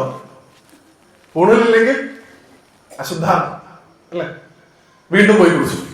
കാരണം കുട്ടിക്ക് പൂണൂലില്ല, ആകെ ഒരു 10 പണകോ എന്തൊരു സാധനം മാത്രമേ കൊടുത്തിട്ടുള്ളൂ. നേരെ വന്ന് തുണിയിൽ കൊടുത്തിട്ടില്ല. കുറെ വെഴുക്കുണ്ട് ദേഹത്തൊക്കെ, അതൊക്കെ പൂന്താൻ ഇങ്ങനെ മേത്ത് വായി വില്ലുമംഗലത്തിന്റെ. വീണ്ടും പോയി കുടിച്ചു. കയറി വന്നു. എവിടെന്നറിയില്ല, കുട്ടി ചാടി വന്നു വില്ലുമംഗലം ഒറ്റപ്പെടുന്നു. പിണ്ണി നോക്കി, പൂണൂലുണ്ടോ? പൂണൂലില്ല. ഇറങ്ങി കുളിച്ചു. ഇങ്ങനെ ഇറങ്ങുക കുളിക്കുക, ഒരു മനുഷ്യന് എന്താ പത്? വില്ലുമംഗലം എന്ന് പറയുന്നത് രാമസ്വാമിയെ പ്രതിഷ്ഠിച്ച ആളാണ്, നമുക്കറിയാം, അല്ലെ? ദിവാകരൻ. ആ വില്ലുമംഗലം ഭഗവാൻ പ്രത്യക്ഷനായിട്ടുള്ള ആളാണ്. ഭഗവാനെ ധ്യാനിച്ചു. എന്തിനാണ് ഈ പ്രതീക്ഷണം? ഞാൻ എന്ത് തെറ്റ് ചെയ്തിട്ടാണ്? ഗുരുവായൂരപ്പന്റെ ഉണ്ണിയായിട്ട് ആ പടിക്കെട്ടിന്റെ മുകളിൽ വന്ന് വില്ലുമംഗലത്തിനെ വിളിച്ചുകൂടെ ഒരു വില്ലുമംഗലം ഓടിച്ചത്. അപ്പൊ ഈ നിൽക്കുന്ന ആൾക്കാരൊക്കെ കണ്ടു എന്ന് വെച്ചു. ഗുരുവായൂരമ്പലാണ്, ഏകാദശിയാണ്, എന്താ തിരക്ക് നിങ്ങൾക്ക് അറിയാം. ഒരുപാട് പേരുണ്ട്. ആ, ഇവരൊക്കെ ഇവിടെ ഉണ്ട്. അതിനെന്താ വേണ്ട? എന്നെ തൊട്ടുകൊണ്ടൊന്ന് അവരെയൊക്കെ നോക്കൂ എന്ന് വെച്ചു ഭഗവാൻ. അപ്പൊ അവരെയൊക്കെ തൊട്ടുകൊണ്ട് ഭഗവാനെ ഇങ്ങനെ കെട്ടിപ്പിടിച്ചുകൊണ്ട് വില്ലുമംഗലം നോക്കിയപ്പോ എല്ലാവരെയും ചതുർബാഹുക്കളായിട്ടുള്ള വിഷ്ണു രൂപത്തിൽ കണ്ടു എന്നാണ്. അപ്പൊ ഭഗവാൻ പറഞ്ഞത്രേ, ഞാനും വില്ലുമംഗലം, അവരും ഞാൻ, അത്രയുള്ളൂ. അതാണ് വേറെ എപ്പോഴും പറയുന്നത്, നിങ്ങളും ഞാനും ഒന്നാണ്. ഭഗവാൻ അത് എഴുതി വെച്ചിട്ടില്ലാന്നേ ഉള്ളൂ. അത് എഴുതി വെച്ച ഒരാളുണ്ട്. ആരാ? നിങ്ങൾ കഷ്ടപ്പെട്ട് വ്രതമൊക്കെ എടുത്ത് 18 പടികൾ കയറി ചെന്ന് അവിടെ പോയി തൊഴുമ്പോ ഭഗവാൻ പറയുന്നു, നീ എന്താണോ അന്വേഷിച്ചു വന്നത് അത് നീ തന്നെയാകുന്നു. നീ അന്വേഷിച്ചു വന്നത് എന്നെയാണ്, അത് നീ തന്നെയാകുന്നു. തത്വമസി അല്ലെ? തന്നെ ഭഗവാൻ പറയുന്നു. നിങ്ങൾ ഗുരുവായൂർ പോയാലും ഭഗവാൻ പറയുന്നത് എന്താ? സെയിം. പക്ഷെ ഭഗവാൻ ഒന്നും കൂടെ അതിനെ കറക്റ്റ് ചെയ്യാൻ നോക്കും. നിങ്ങൾക്ക് സ്വാമിയുടെ കാര്യത്തിൽ, അയ്യപ്പസ്വാമിയുടെ കാര്യത്തിൽ അവിടെ ഒരു മെത്തേഡ് ഉണ്ട്. ആ വഴിയിലൂടെ സഞ്ചരിച്ച് മാത്രമേ നിങ്ങൾക്ക് ഭഗവാനെ കാണാൻ പറ്റൂ. കൃത്യമായിട്ടുള്ള വ്രതചര്യകൾ വേണം, അനുഷ്ഠാനങ്ങൾ വേണം, കീപ്പ് ചെയ്യേണ്ട ഫോർമാലിറ്റീസ് ഉണ്ട്. അത് കഴിഞ്ഞ് അവിടെ പോകുമ്പോൾ കുറച്ചുകൂടെ നമ്മൾ റിഫൈൻഡ് ആണ്, നമ്മൾ കുറച്ചുകൂടെ പരിശുദ്ധരാണ്. ഗുരുവായൂരപ്പനെ കാണാൻ പോകുന്നതിന്റെ കോലം എങ്ങനെയെന്നുള്ളത് ഞാൻ പറയാത്ത നിങ്ങൾക്ക് അറിയാം. അപ്പൊ പിറ്റേ ദിവസം ഗുരുവായൂർ പോയിട്ട് നിങ്ങൾ ആ നടക്കുന്നത് ഞാൻ പല പ്രഭാഷണങ്ങളും പറഞ്ഞിട്ടുള്ള കാര്യമാണ്. നിങ്ങളോട് അവിടെ കാവൽക്കാർ പറയുന്നത് ഗുരുവായൂരപ്പൻ പറയുന്നതായിട്ട് കേട്ടുള്ളൂ. 2 കാര്യങ്ങൾ അവർ പറയുള്ളൂ. ഒന്നെന്താ? നീങ്ങ എന്ന് പറയുന്നത്. നീങ്ങും നീങ്ങും നീങ്ങും, ഇത് മാത്രമേ അവർ പറയാനുള്ളൂ. അത് പോട്ടെ, അത് നമുക്ക് എടുക്കണം. 2 കാര്യങ്ങൾ അവർ പറയും. ഒന്ന് മാറും എന്ന് പറയും. ചിലപ്പോ നല്ല നല്ല എന്താ പറയാ ചേച്ചിമാരൊക്കെ ആണെങ്കിൽ പറയും തൊഴുതു മാറും എന്ന് പറയും. അല്ല, തൊഴുതു മാറും പറയും. എന്താ ഉദ്ദേശിക്കണേ? തൊഴുത് മാറണം. എന്ത് മാറണം? നമ്മൾ മാറണം. അതാണ് ഗുരുവായൂരപ്പൻ നിങ്ങളെ ആ കാവൽക്കാരെ കൊണ്ട് പറയിപ്പിക്കുന്നത്. നമ്മൾ ഇത്ര കാലം ചെയ്ത പല കാര്യങ്ങളും അത് ഭഗവാൻ ഇഷ്ടമായിട്ടില്ല, അല്ലെങ്കിൽ അത് ഭഗവാന്റെ രീതി അല്ലെങ്കിൽ നിങ്ങൾക്ക് ഇതൊരു ചാൻസ് ആണ്. ഇനി അങ്ങോട്ട് എന്ത് ചെയ്തോളൂ? മാറിക്കോളൂ. ചില ആൾക്കാരുണ്ട് ഇന്നത്തെ കാലഘട്ടത്തിലേക്ക് ഏറ്റവും കൂടുതൽ കുട്ടികൾക്ക് ആത്മഹത്യ പോലുള്ള കാര്യങ്ങളിലേക്ക് അവരെ തള്ളിവിടുന്ന ഒന്നാണ് ഡിപ്രഷൻ, അല്ലെ? വിഷമം, അല്ലെങ്കിൽ അതിനെ വിളിക്കുന്ന പേരാണ് വിഷാദ രോഗം, വിഷാദ രോഗം. ഞാനിപ്പം എന്റെ മലയാളം വിഷാദ രോഗം കൈൻഡ് ഓഫ്. ഇന്ന് അതിന്റെ ഡിപ്രഷൻ എന്ന് പറഞ്ഞ രോഗം പേരിൽ വിളിക്കുന്നു. എത്രയോ കുട്ടികൾ അതിന്റെ പേരിൽ സ്വന്തം ജീവിതം അവസാനിപ്പിക്കുന്നു. കെട്ടിക്കിടക്കുന്ന ഒരു വിഷമത്തിൽ. എന്നോ ഒരു കാലത്ത് ജീവിതത്തിൽ എന്തോ ഒരു ബുദ്ധിമുട്ടുണ്ടായി, ഇപ്പോഴും എന്നാലും ഭഗവാനെ അങ്ങനെ ചെയ്തല്ലോ, എന്നാലും ഭഗവാനെ അങ്ങനെ ചെയ്തല്ലോ. തന്നെ ഗുരുവായൂരപ്പൻ എന്താ പറയുന്നത്? നീങ്ങൂ, മൂവ് ഓൺ, മാറണം, അല്ലെങ്കിൽ നീങ്ങണം.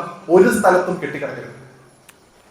അത് നിങ്ങളുടെ ചിന്തകളാണെങ്കിലും നിങ്ങളുടെ മനസ്സാണെങ്കിലും കെട്ടിക്കിടന്നാൽ അതിനകത്ത് അഴുക്ക് വെള്ളം വീഴും. അറിയാലോ അല്ലെ? ഒരു വെള്ളം ഇങ്ങനെ ഒഴുകിക്കൊണ്ടേ ഇരിക്കുകയാണെങ്കിൽ അതിന് ചെളി വീഴും. നിങ്ങൾ എപ്പോൾ അതിനെ എന്തെങ്കിലും വെച്ച് അടയ്ക്കുന്നോ കെട്ടി നിർത്തുന്നോ അതോടുകൂടി അതിൽ ചെളി വന്ന് അടയാൻ തുടങ്ങും. ചെളി വന്ന് അടയുന്ന വെള്ളം പരിശുദ്ധമാവില്ല. അതുപോലെ തന്നെയാണ് നിങ്ങളുടെ മനസ്സും, അതുപോലെ തന്നെയാണ് നിങ്ങളുടെ ചിന്തകളും. അപ്പോ ഈ ചെളികളിൽ ഒന്നാണ് അഹങ്കാരം. ആ അഹംഭാവം, സ്വയം എന്ന ബോധം, ഞാൻ ആത്മസ്വരൂപനായിട്ടുള്ള ഭഗവാനാണ് എന്ന ബോധം നല്ലത് തന്നെ. നേരെ മറിച്ച് ഞാനാണ് എല്ലാം എന്ന് വിളിക്കുന്നതിന്റെ പേരാണ് അഹങ്കാരം. അഹംഭാവം നല്ലത് തന്നെ, അഹങ്കാരം ഭഗവാനാണെങ്കിലും നല്ലതല്ല. നേരത്തെ മേൽപ്പത്തൂരിന്റെ കഥ ഞാൻ പറഞ്ഞു. അതുകൊണ്ടാണ് പരശുരാമസ്വാമി കാണാൻ വന്ന സമയത്ത് അച്ഛനും അമ്മയെ ഏൽപ്പിച്ചിരുന്നു, ഒരാളെ പോലും അങ്ങോട്ട് കടത്തിവിടരുത്, ഞങ്ങൾക്ക് കുറച്ച് സമയം വേണം എന്നൊക്കെ പറഞ്ഞ് കുട്ടികളായിട്ടുള്ള കാർത്തികേയനെയും ഉണ്ണിഗണപതിയും കാവൽ നിർത്തുന്നു. ശിഷ്യനാണ് പരശുരാമൻ. പരശുരാമൻ കാണാൻ വേണ്ടി വരുന്നു, കുട്ടികൾ തടയുന്നു. കാർത്തികേയന് ബുദ്ധി കുറച്ച് കൂടുതലായതുകൊണ്ട് അദ്ദേഹം പറഞ്ഞു എളുപ്പം വരാന്ന് പറഞ്ഞ് നൈസായിട്ട് അവിടെ നിന്ന് പല ഭാഷയിൽ പറയുകയാണെങ്കിൽ ഭഗവാൻ വലിയുന്നു. പാവം ഗണപതി മാത്രം ഒറ്റയ്ക്കാവുന്നു. പണ്ടേയുള്ള ശീലമാണ് അമ്മ പറഞ്ഞത് കേൾക്കുള്ളൂ. അമ്മ എന്ത് പറഞ്ഞോ അതിനപ്പുറത്തേക്ക് ഒരു ഡയലോഗും ഇല്ല. സാക്ഷാൽ പരശുരാമനാണ്, മഹാവിഷ്ണുവിന്റെ അവതാരാണ്, ഒന്നും ഒരു ഭേദമല്ല. മഹാദേവന്റെ കാലിട്ട് കൊടുത്താണ്. പിന്നെയാണ് ശിഷ്യൻ. നിങ്ങളുടെ ഗുരുവിന് ഞാൻ പണ്ടടിച്ചിരുന്നതാണ്. അപ്പൊ അങ്ങനെയുള്ള പരശുരാമനോട് ഒരുപാട് നേരം തർക്കിക്കുമ്പോൾ ഭഗവാൻ പൊതുവെ നാരായണനാണെങ്കിലും ക്ഷത്രിയന്മാരെ എത്രയോ 21 തവണ ഭൂമി മൊത്തം പ്രദക്ഷിണം ചെയ്ത് നിഗ്രഹിച്ച ആളാണ്. തന്റെ പരശു കൊണ്ട് ആ കുട്ടിയുടെ നേർത്തിരിയുന്നു, കുട്ടിയുടെ ഒരു കൊമ്പ് ചെത്തിപ്പോകും. ഞാൻ പറഞ്ഞല്ലോ, അഹംഭാവത്തിന്റെ കൊമ്പ് ഇപ്പോഴും ഭഗവാനുണ്ട്. നിങ്ങൾ നോക്കി കാണും. താൻ ആത്മസ്വരൂപനാണ്, ഞാൻ ഈ കാണുന്ന ആനത്തരയുള്ള ഒരാളല്ല, ഇങ്ങനെ ലംബോദരനായിട്ടുള്ള ഒരാളല്ല, ഞാൻ ബ്രഹ്മം തന്നെ എന്ന ബോധമാണ് ഭഗവാന്റെ ഒരു കൊമ്പ് കാണിക്കുന്നത്. രണ്ടാമതോ, അഹങ്കാരം ഭഗവാനാണെങ്കിലും നല്ലതല്ല, അതിന് കുറവുണ്ടാവേണ്ടതായിട്ടുണ്ട്. അതാണ് ഒടിഞ്ഞ കൊമ്പ് കാണിക്കുന്നത്. അതുകൊണ്ടാണ് വള്ളത്തോട് മലയാള സാഹിത്യം കുറച്ച് പറഞ്ഞില്ലെങ്കിൽ ഇനിയിപ്പോ അങ്ങനെ ഒരു പരിഭവം വേണ്ട. വള്ളത്തോട് നാരായണ മേനോനെ വിശ്വസിക്കാത്തതായിട്ടുള്ള ഒരു കവിതയുണ്ട്, ശിഷ്യനും മകനും. നിങ്ങൾ പഠിച്ചിട്ടുണ്ടാവും കുറച്ച് പേർക്ക് ചിലപ്പോ, അല്ലെ? ശിഷ്യനും മകനും. ശിഷ്യനാണ് ആര്? പരശുരാമസ്വാമി. മകനാണ് ആര്? ഗണപതി. ഇപ്പോ ഈ പരശു മഴുകൊണ്ടുള്ള ഏറുകൊണ്ട് ഗണപതിയുടെ കൊമ്പ് ഒടിഞ്ഞു പോകുമ്പോ ആ പരശു പോലും കൊടുത്തിട്ടുള്ളത് മഹാദേവനാണ്. പരശുരാമന്റെ കയ്യിലിരിക്കുന്ന പരശു വരദാനമായിട്ട് കൊടുത്തിട്ടുള്ള ആള് മഹാദേവനാണ്. അപ്പോ അമ്മയുടെ ഒരു കാരുണ്യം, അല്ലെങ്കിൽ അമ്മ നമ്മളെ, ഞാൻ എപ്പോഴും പറയുന്നതാണ്, നിങ്ങൾ ഗുരുവായൂരപ്പനെയും അമ്മയും ഒക്കെ നമ്മളുടെ ഒരാളായിട്ട് കണ്ടാൽ മതി. നിങ്ങൾ അവരെ ഒരുപാട് ഗ്യാപ്പിലേക്ക് വെക്കുമ്പോഴാണ് നമുക്ക് ഈ പേടി വരുന്നത്. നമ്മുടെ ഒരു കുട്ടിയായിട്ട് ഗുരുവായൂരപ്പനെ കണ്ടു കഴിഞ്ഞാൽ നമുക്ക് എത്രത്തോളം ഗുരുവായൂരപ്പനെ സ്നേഹിക്കാൻ സാധിക്കും. അദ്ദേഹം പരബ്രഹ്മമാണ്, നാരായണനാണെന്നൊക്കെ വിചാരിച്ചാൽ ബഹുമാനം കൂടും, ഡിസ്റ്റൻസ് കൂടും. എനിക്കറിയില്ല നിങ്ങൾക്ക് വാത്സല്യത്തോടുകൂടി ഗുരുവായൂരപ്പനെ കാണാൻ സാധിക്കും. ഞാൻ ഗുരുവായൂരപ്പനെ കാണുന്ന എന്റെ ഒരു ഫ്രണ്ടായിട്ടാണ്. ഞാൻ അതുകൊണ്ടാണ് ഗുരുവായൂരപ്പനെ കുറിച്ച് എന്തും പറയുന്നത്. എന്തും എന്ന് വെച്ചാൽ എന്ത് തോന്നിയാസം പറയാനുള്ള ലൈസൻസ് അല്ല ഫ്രണ്ട്ഷിപ്പുള്ളത്. അങ്ങനെയുണ്ട്. ഗുരുവായൂരപ്പനെ കുറിച്ച് ഭഗവാനോട് ഞാൻ പറയാറുണ്ട്, എന്റെ മുമ്പിലിരിക്കുന്ന ആൾക്കാരോട് ഞാൻ അങ്ങയെ കുറിച്ച് പറയുന്നത്, അങ്ങേ എന്താണോ അവർ മനസ്സിലാക്കിയിട്ടുള്ളത് അതിന് കുറച്ചും കൂടെ എണ്ണ കൊടുക്കാനാണ്, അല്ലെങ്കിൽ നെല്ല് കൊടുക്കാനാണ്, ഒന്നുകൂടെ നാളി കത്തിക്കാൻ. അതുകൊണ്ട് അമ്മയെ നമ്മളായിട്ട് കണ്ടാൽ മതി. അമ്മ ഒരു സാധാരണ സ്ത്രീയായിട്ട്, ഒരു കുട്ടിയുടെ അമ്മയായിട്ട് കണ്ടാൽ മതി. ഒരു കുട്ടിക്ക് പരിക്ക് പറ്റുമ്പോൾ റിയാക്ട് ചെയ്യുന്ന ഒരു അമ്മ. അമ്മ ചോദിക്കുന്നത്, ഉടൻ മഹാദേവിയെ ഇടത്തു കയ്യാൽ അഴിഞ്ഞ വാർ പൂങ്കുഴൽ ഒന്നൊതുക്കി ജ്വലിച്ച കൺകൊണ്ടൊരു നോക്ക് നോക്കി പാർശ്വസ്ഥനാകും പതിയോട് വിലച്ചു എന്നാണ്. അമ്മ തന്റെ ഈ കുട്ടിയുടെ കൊമ്പ് ഇങ്ങനെ നിലത്ത് കിടക്കുന്നത് കണ്ട് തന്റെ ആ മുടി ഉണ്ടല്ലോ, ആ മുടി ഇടത് കൈ കൊണ്ട് ഇങ്ങനെ അഴിച്ചിട്ടു. അമ്മ മുടി കഴിക്കുക എന്ന് പറഞ്ഞാൽ നിങ്ങൾക്കറിയാം, മുടി കഴിക്കപ്പോഴും അല്ലെ, ഭഗവാനാണെങ്കിലും അമ്മയാണെങ്കിലും ഒക്കെ ദേഷ്യം വരുമ്പോഴാണ് ഈ മുടി കഴിക്കുക. അമ്മ തന്റെ ആ മഹത്തായിട്ടുള്ള ആ കേശാലങ്കാരം ഭഗവതിക്ക് അഴിച്ചം കിട്ടും. എന്നിട്ട് തന്റെ ഇടതു ഭാഗത്ത് നിൽക്കുന്ന ശിവനോട് നോക്കിയിട്ട് ഭഗവതി ചോദിച്ചു അത്ര. ഈ ശ്ലോകം വളരെ പ്രസിദ്ധമായിട്ടുള്ള ഒരു ശ്ലോകമാണ്. അമ്മ ചോദിക്കുകയാണ്, കിട്ടിയില്ലയോ ദക്ഷിണ വേണ്ടുവോളം വിശിഷ്ടനാം ശിഷ്യനിൽ നിന്നാദിനാം ദിവ്യായുധം വല്ലതും ഉണ്ടെങ്കിൽ ബാക്കി എന്നാൽ അതും നൽകി അനുഗ്രഹിക്കണം. സ്വന്തം ശിഷ്യൻ തന്നെ കയ്യിൽ നിന്ന് കിട്ടിയില്ലേ, ഇനി വല്ല ആയുധം ഉണ്ടെങ്കിൽ അതും എടുത്ത് കൊടുക്കും, നമ്മുടെ കുട്ടീനാവും കൊല്ലട്ടെ. പരശു കൊടുത്തത് മഹാദേവനാണ്. ആ മഹാദേവനാണ് ആ പരശു കൊണ്ട് ഗണപതിയുടെ മുമ്പ് മുറിച്ചത്. അപ്പൊ നിങ്ങളുടെ കയ്യിൽ ഇനി ആയുധങ്ങൾ ഉണ്ടല്ലോ, കുറെ കൊടുക്ക്. ഒരു അമ്മ പറയാ, അതാണ് അമ്മയുടെ, ഞാൻ പറഞ്ഞല്ലോ, ഗണപതിയെ ഇത്ര വലിയൊരു മഹത്തായ ചൈതന്യമാക്കി നമ്മുടെ ഇടയിലേക്ക് തന്നത് ആദിപരാശക്തിയായിട്ടുള്ള അമ്മ. അതുകൊണ്ടാണ് ശക്തിയുടെ കുട്ടിയാണ് ഇവൻ. നിങ്ങളുടെ മുരുകന്റെ കയ്യിലുള്ള വെയിൽ അമ്മ കൊടുത്ത അല്ലെ, അമ്മ യുദ്ധത്തിന് പോകുമ്പോ താരകാസുരനായിട്ടുള്ള യുദ്ധത്തിന് ഭഗവാൻ പോകുന്ന സമയത്ത്, മോനെ ഇത് കയ്യിൽ വെച്ചോ, ഇതുകൊണ്ട് നിനക്ക് എന്തും സാധിക്കും എന്ന് പറഞ്ഞ് വെച്ചു കൊടുത്താണ് ആ വെയിൽ. ആ വെയിലാണ്. അതിന്റെ പേര് എന്താ? ശക്തി. അമ്മയില്ലാതെ ശിവനില്ല, അമ്മയില്ലാതെ ഗണപതി ഇല്ല, അമ്മയില്ലാതെ മുരുകനില്ല, അമ്മയില്ലാതെ നമ്മൾ ആരുമില്ല. അപ്പൊ ആ അമ്മയാണ് ഈ ചോദ്യം ചോദിക്കുന്നത്. നിങ്ങളുടെ കയ്യിൽ ഇനി ആയുധങ്ങൾ ഉണ്ടല്ലോ, കൊടുക്കൂ. അങ്ങനെ വളർന്നുള്ളത് വളരെ രസകരമായിട്ട് എഴുതുന്നെങ്കിലും നോക്കൂ, അമ്മ ഒരു കുട്ടിക്കുണ്ടാവുന്ന വേദനയിൽ തപിക്കുന്ന ഒരമ്മ. നിങ്ങൾ എന്നെ കേട്ടുകൊണ്ടിരിക്കുന്ന അമ്മമാർക്ക് കുറച്ചുകൂടെ പറഞ്ഞ് മനസ്സിലാവുന്നു ഈ സൈഡിലുള്ള ആൾക്കാരെ കണ്ടു. ഒരു കുട്ടി സ്കൂളിൽ പോയി, ആ കുട്ടി ഇത് ചിലപ്പോൾ അവിടെ വൊമിറ്റ് ചെയ്തു, അല്ലെങ്കിൽ തലകറങ്ങി വീണു. ചിലപ്പോൾ ക്ലാസ് ടീച്ചർ വിളിച്ച അച്ഛനോട് പറയും, നിങ്ങളുടെ കുട്ടിക്ക് ഇങ്ങനെ വയ്യ, ഒന്നിങ്ങോട്ട് വരുമോ എന്ന് ചോദിക്കുമ്പോൾ ആ ടീച്ചർ എങ്ങനെയിപ്പോൾ വരാം, ഓട്ടോ എടുത്ത് വരാമെന്ന് പറയും. അച്ഛൻ അങ്ങോട്ട് വണ്ടി എടുത്ത് പോകും. ഇതേ ഫോൺ കോൾ ഒരു അമ്മയോട് വിളിച്ചിട്ട്, ആ കുട്ടി ഒന്ന് ഛർദ്ദിച്ചു, ഒന്നിങ്ങോട്ട് വരുമോ, ബാക്കിയൊന്നും അവിടെ കേൾക്കാൻ ആളില്ല, കാരണം അപ്പോഴേക്കും അവിടെ നിന്ന് ഇറങ്ങി ഓടിയിട്ടുണ്ടാവും. അതാണ് അമ്മ. വണ്ടിയും വേണ്ട, ഒന്നും വേണ്ട, ചിലപ്പോൾ അച്ഛനേക്കാൾ സ്പീഡിൽ എത്തിയെന്ന് വരും. അതാണ് അമ്മയുടെ മഹത്വം. ആ മഹത്വം തിരിച്ചറിഞ്ഞ മകനാണ് മഹാഗണപതി. അതുകൊണ്ടാണ് ജ്ഞാനപ്പഴം കിട്ടിയപ്പോ മുരുകൻ ഈ കുടവേൽ വെച്ച ഏട്ടനെ എങ്ങനെ ജയിക്കാനാണ്. എന്റെ കയ്യില് ഓഡിയുടെ ഏറ്റവും സൂപ്പർ മോഡൽ മയൂര വാഹനമുണ്ട്, ഇലക്ട്രിക് ഗിയർ ഉണ്ട്, ഏറ്റവും കൂടുതൽ മൈലേജ് ഉള്ള വണ്ടിയാണ്, എത്ര ഓടിയാലും നോ പ്രോബ്ലം, സിംഗിൾ ചാർജിൽ എനിക്ക് ലോകം മൊത്തം ചുറ്റി വരാം. വണ്ടി എടുത്തു പോയി. ഭഗവാൻ ഒരു സംശയം ഉണ്ടായിരുന്നില്ല അല്ലെ, സ്വന്തം അച്ഛനും അമ്മയും പ്രദക്ഷിണം വെച്ചു, ലോകം മുഴുവൻ ചുറ്റി. അതാണ് ആനയുടെ തല. അല്ലാതെ ഒരു ഭംഗിക്ക് ഇവിടെ നിങ്ങൾ ഉണ്ടാക്കിയ സമയത്ത് പോലും വളരെ ഭംഗിയായിട്ട് ഉണ്ടാക്കിയിട്ടുണ്ട്. അത് ഉണ്ടാക്കിയ കലാകാരനെ ഞാൻ ഒരിക്കൽ കൂടി പ്രശംസിച്ചുകൊണ്ട് പറയുന്നു, അവിടെ അത് വെക്കുന്നതിന് ഒരു കാരണമാണ്. അങ്ങനെ ഓരോന്നിനും ഞാൻ ഇവിടേക്ക് വരുന്ന സമയത്ത് ബോർഡ് കണ്ടു, അവിടെ ദ്വാരക എന്ന് പറഞ്ഞൊരു ബോർഡ് നമ്മൾ വെച്ചിട്ടുണ്ട് അല്ലെ. ഞാൻ ഇവിടെ വന്നപ്പോഴും എനിക്ക് ദ്വാരകയായിട്ട് തന്നെ തോന്നി. ഗുരുവായൂരപ്പന്റെ സ്വന്തം സ്ഥലം ഗുരുവായൂർ പോലെ തന്നെ ഉണ്ട് അമ്പലം. ദ്വാരകയിലാണ് ഭഗവാൻ ജീവിക്കുന്നത്. നമ്മൾ ഇരിക്കുന്നത് ഒരു ദ്വാരകയിലാണ്. ആ ദ്വാരകത്തിനെ നമ്മൾ ഗുരുവായൂർ അമ്പലത്തിനെ വിശേഷിക്കുന്നു ദ്വാരക ഓഫ് സൗത്ത്, തെക്കിന്റെ ദ്വാരക. ആ ദ്വാരക എന്ന് പറയുന്ന പട്ടണം ഗുരുവായൂരപ്പൻ ജരാസന്ധനെ തോൽപ്പിക്കാനായി യുദ്ധത്തിന് വേണ്ടി പോകുന്നതിന് മുമ്പായിട്ട് വിശ്വഭഗവാനെ കൊണ്ട് ഒരൊറ്റ രാത്രി കൊണ്ട് പണി കഴിപ്പിച്ചതാണ്. ചുറ്റും സമുദ്രം, അതിലൊരു ദ്വീപ്. ആ ദ്വീപിൽ 9 വഴികൾ, 9 ദ്വാരങ്ങൾ. ആ ദ്വാരകയ്ക്കകത്തേക്ക് വരാൻ 9 കവാടങ്ങൾ. ആ 9 കവാടങ്ങളിലൂടെ മാത്രമേ ദ്വാരകയ്ക്കകത്തേക്ക് വരാൻ സാധിക്കുള്ളൂ. എന്താണ് ഈ 9 കവാടങ്ങൾ? നമ്മുടെ ശരീരത്തിലുള്ള 9 ദ്വാരങ്ങൾ. അങ്ങനെ മനസ്സിലാക്കുമായിരുന്നു. നവദ്വാരങ്ങൾ ഉള്ളതാണ് നമ്മുടെ ശരീരം. അപ്പൊ ശരീരം എന്തായി? ദ്വാരക. ഈ ശരീരത്തിലിരിക്കുന്ന ദ്വാരകാധീശനായിട്ടുള്ള ഭഗവാൻ ആരായി? ഗുരുവായൂരപ്പൻ. അപ്പൊ നിങ്ങൾക്ക് ഗുരുവായൂർ പോണോ? ദ്വാരക കാണാൻ. നമ്മുടെ ശരീരം തന്നെ എന്തോ ദ്വാരക. അങ്ങനെ നമ്മൾ അതിനെ ഓരോന്നിനെയും കാണുമ്പോ ഈ ആനത്തലയാണെങ്കിലും ഒടിഞ്ഞ കൊമ്പാണെങ്കിലും, ഇനി ഭഗവാന്റെ കയ്യിലിരിക്കുന്ന മോദകം, മോദകം എന്നാണ് അതിന്റെ പേര് അല്ലെ. നിങ്ങൾക്ക് ചിലപ്പോ നമുക്ക് ഇവിടെ ഉണ്ടോ വെച്ചിട്ടില്ല, ലഡു വയ്ക്കാം, ഉണ്ണിയപ്പം വയ്ക്കാം, അല്ലെങ്കിൽ പഴം വയ്ക്കാം, ഒക്കെ വയ്ക്കാം. എന്തുകൊണ്ട് മോദകം?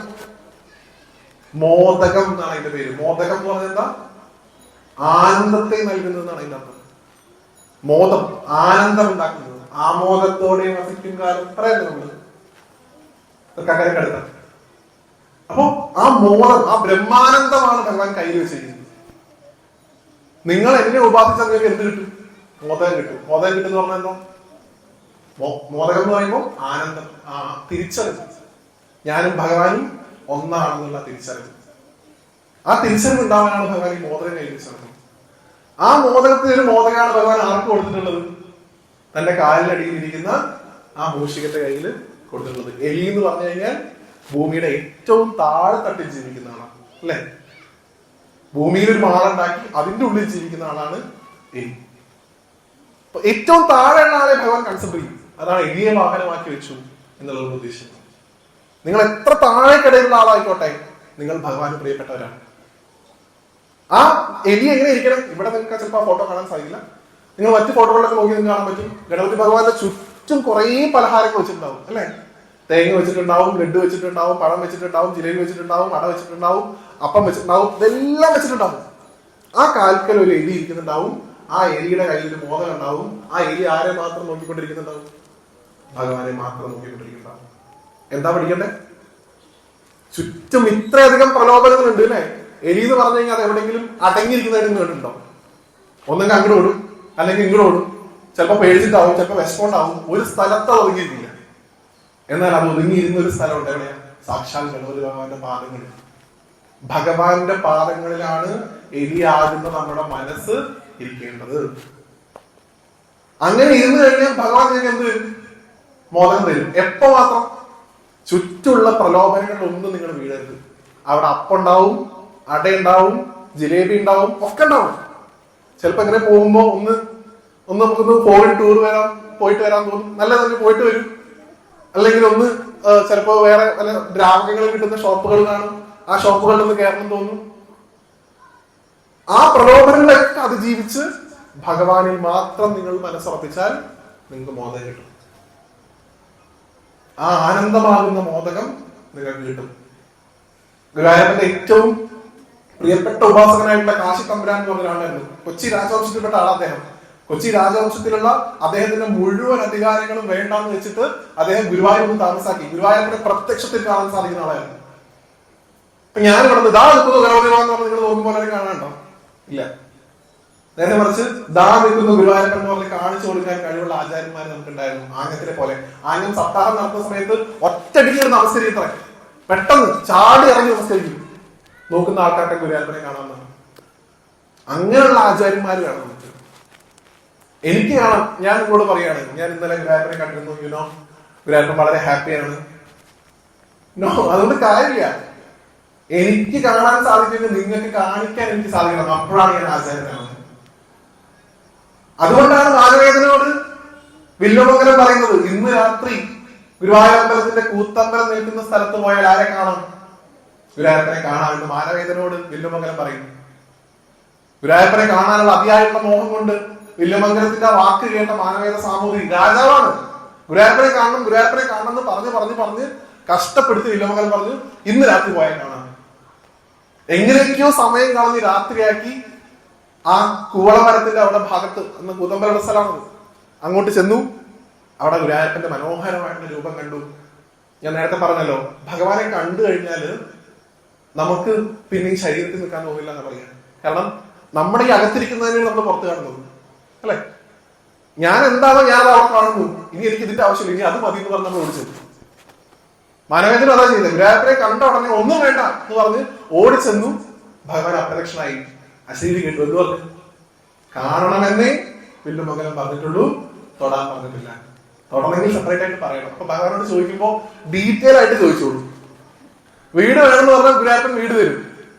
എനിക്ക് 2 നിലയുള്ള 4 ബെഡ്റൂമുള്ള ഒരു കാർ പോർച്ച് ഉള്ള വീട് വേണമെന്ന് ചോദിക്കണം, അപ്പോഴേ കിട്ടുള്ളൂ. ഗുരുവായൂരപ്പനോട് വീട് വേണമെന്ന് പറഞ്ഞാൽ നിങ്ങൾക്ക് വീട് തരും. എന്നിട്ട് ഗുരുവായൂർ പരാതി പറയും, തന്ന വീട് എന്തിനാ പറ്റുക, ഞങ്ങൾക്കൊന്ന് നിന്ന് തിരിയാൻ സ്ഥലമുണ്ടോ? പണ്ടൊരു കഥ പറഞ്ഞു കേട്ടിട്ടുള്ളത്, ഒരാൾ ഗുരുവായൂർ വന്ന് ഭക്ഷണം കഴിക്കാൻ പൈസ ഇല്ലാതെ ഗുരുവായൂരപ്പന്റെ അകത്ത് കയറി തൊഴാനൊന്നും അദ്ദേഹത്തിന് സമയമില്ല. അപ്പൊ ദീപസ്തംഭത്തിന്റെ അവിടെ നിന്നിട്ട് പ്രാർത്ഥിച്ചു, ഭഗവാനെ എനിക്ക് ഭക്ഷണം കഴിക്കാൻ ഒരു 1000 രൂപ കിട്ടുകയാണെങ്കിൽ പകുതി ഞാൻ ഗുരുവായൂരപ്പന് തന്നേക്കാം എന്ന് പറഞ്ഞു. അദ്ദേഹം തിരിഞ്ഞ ഉടനെ അദ്ദേഹത്തിന്റെ 500 രൂപ കിട്ടിയെന്നാണ്. അപ്പൊ ഭഗവാനോട് നോക്കി പറഞ്ഞത്, പകുതി ഇട്ടിട്ട് തന്നേലും എടുക്കാൻ.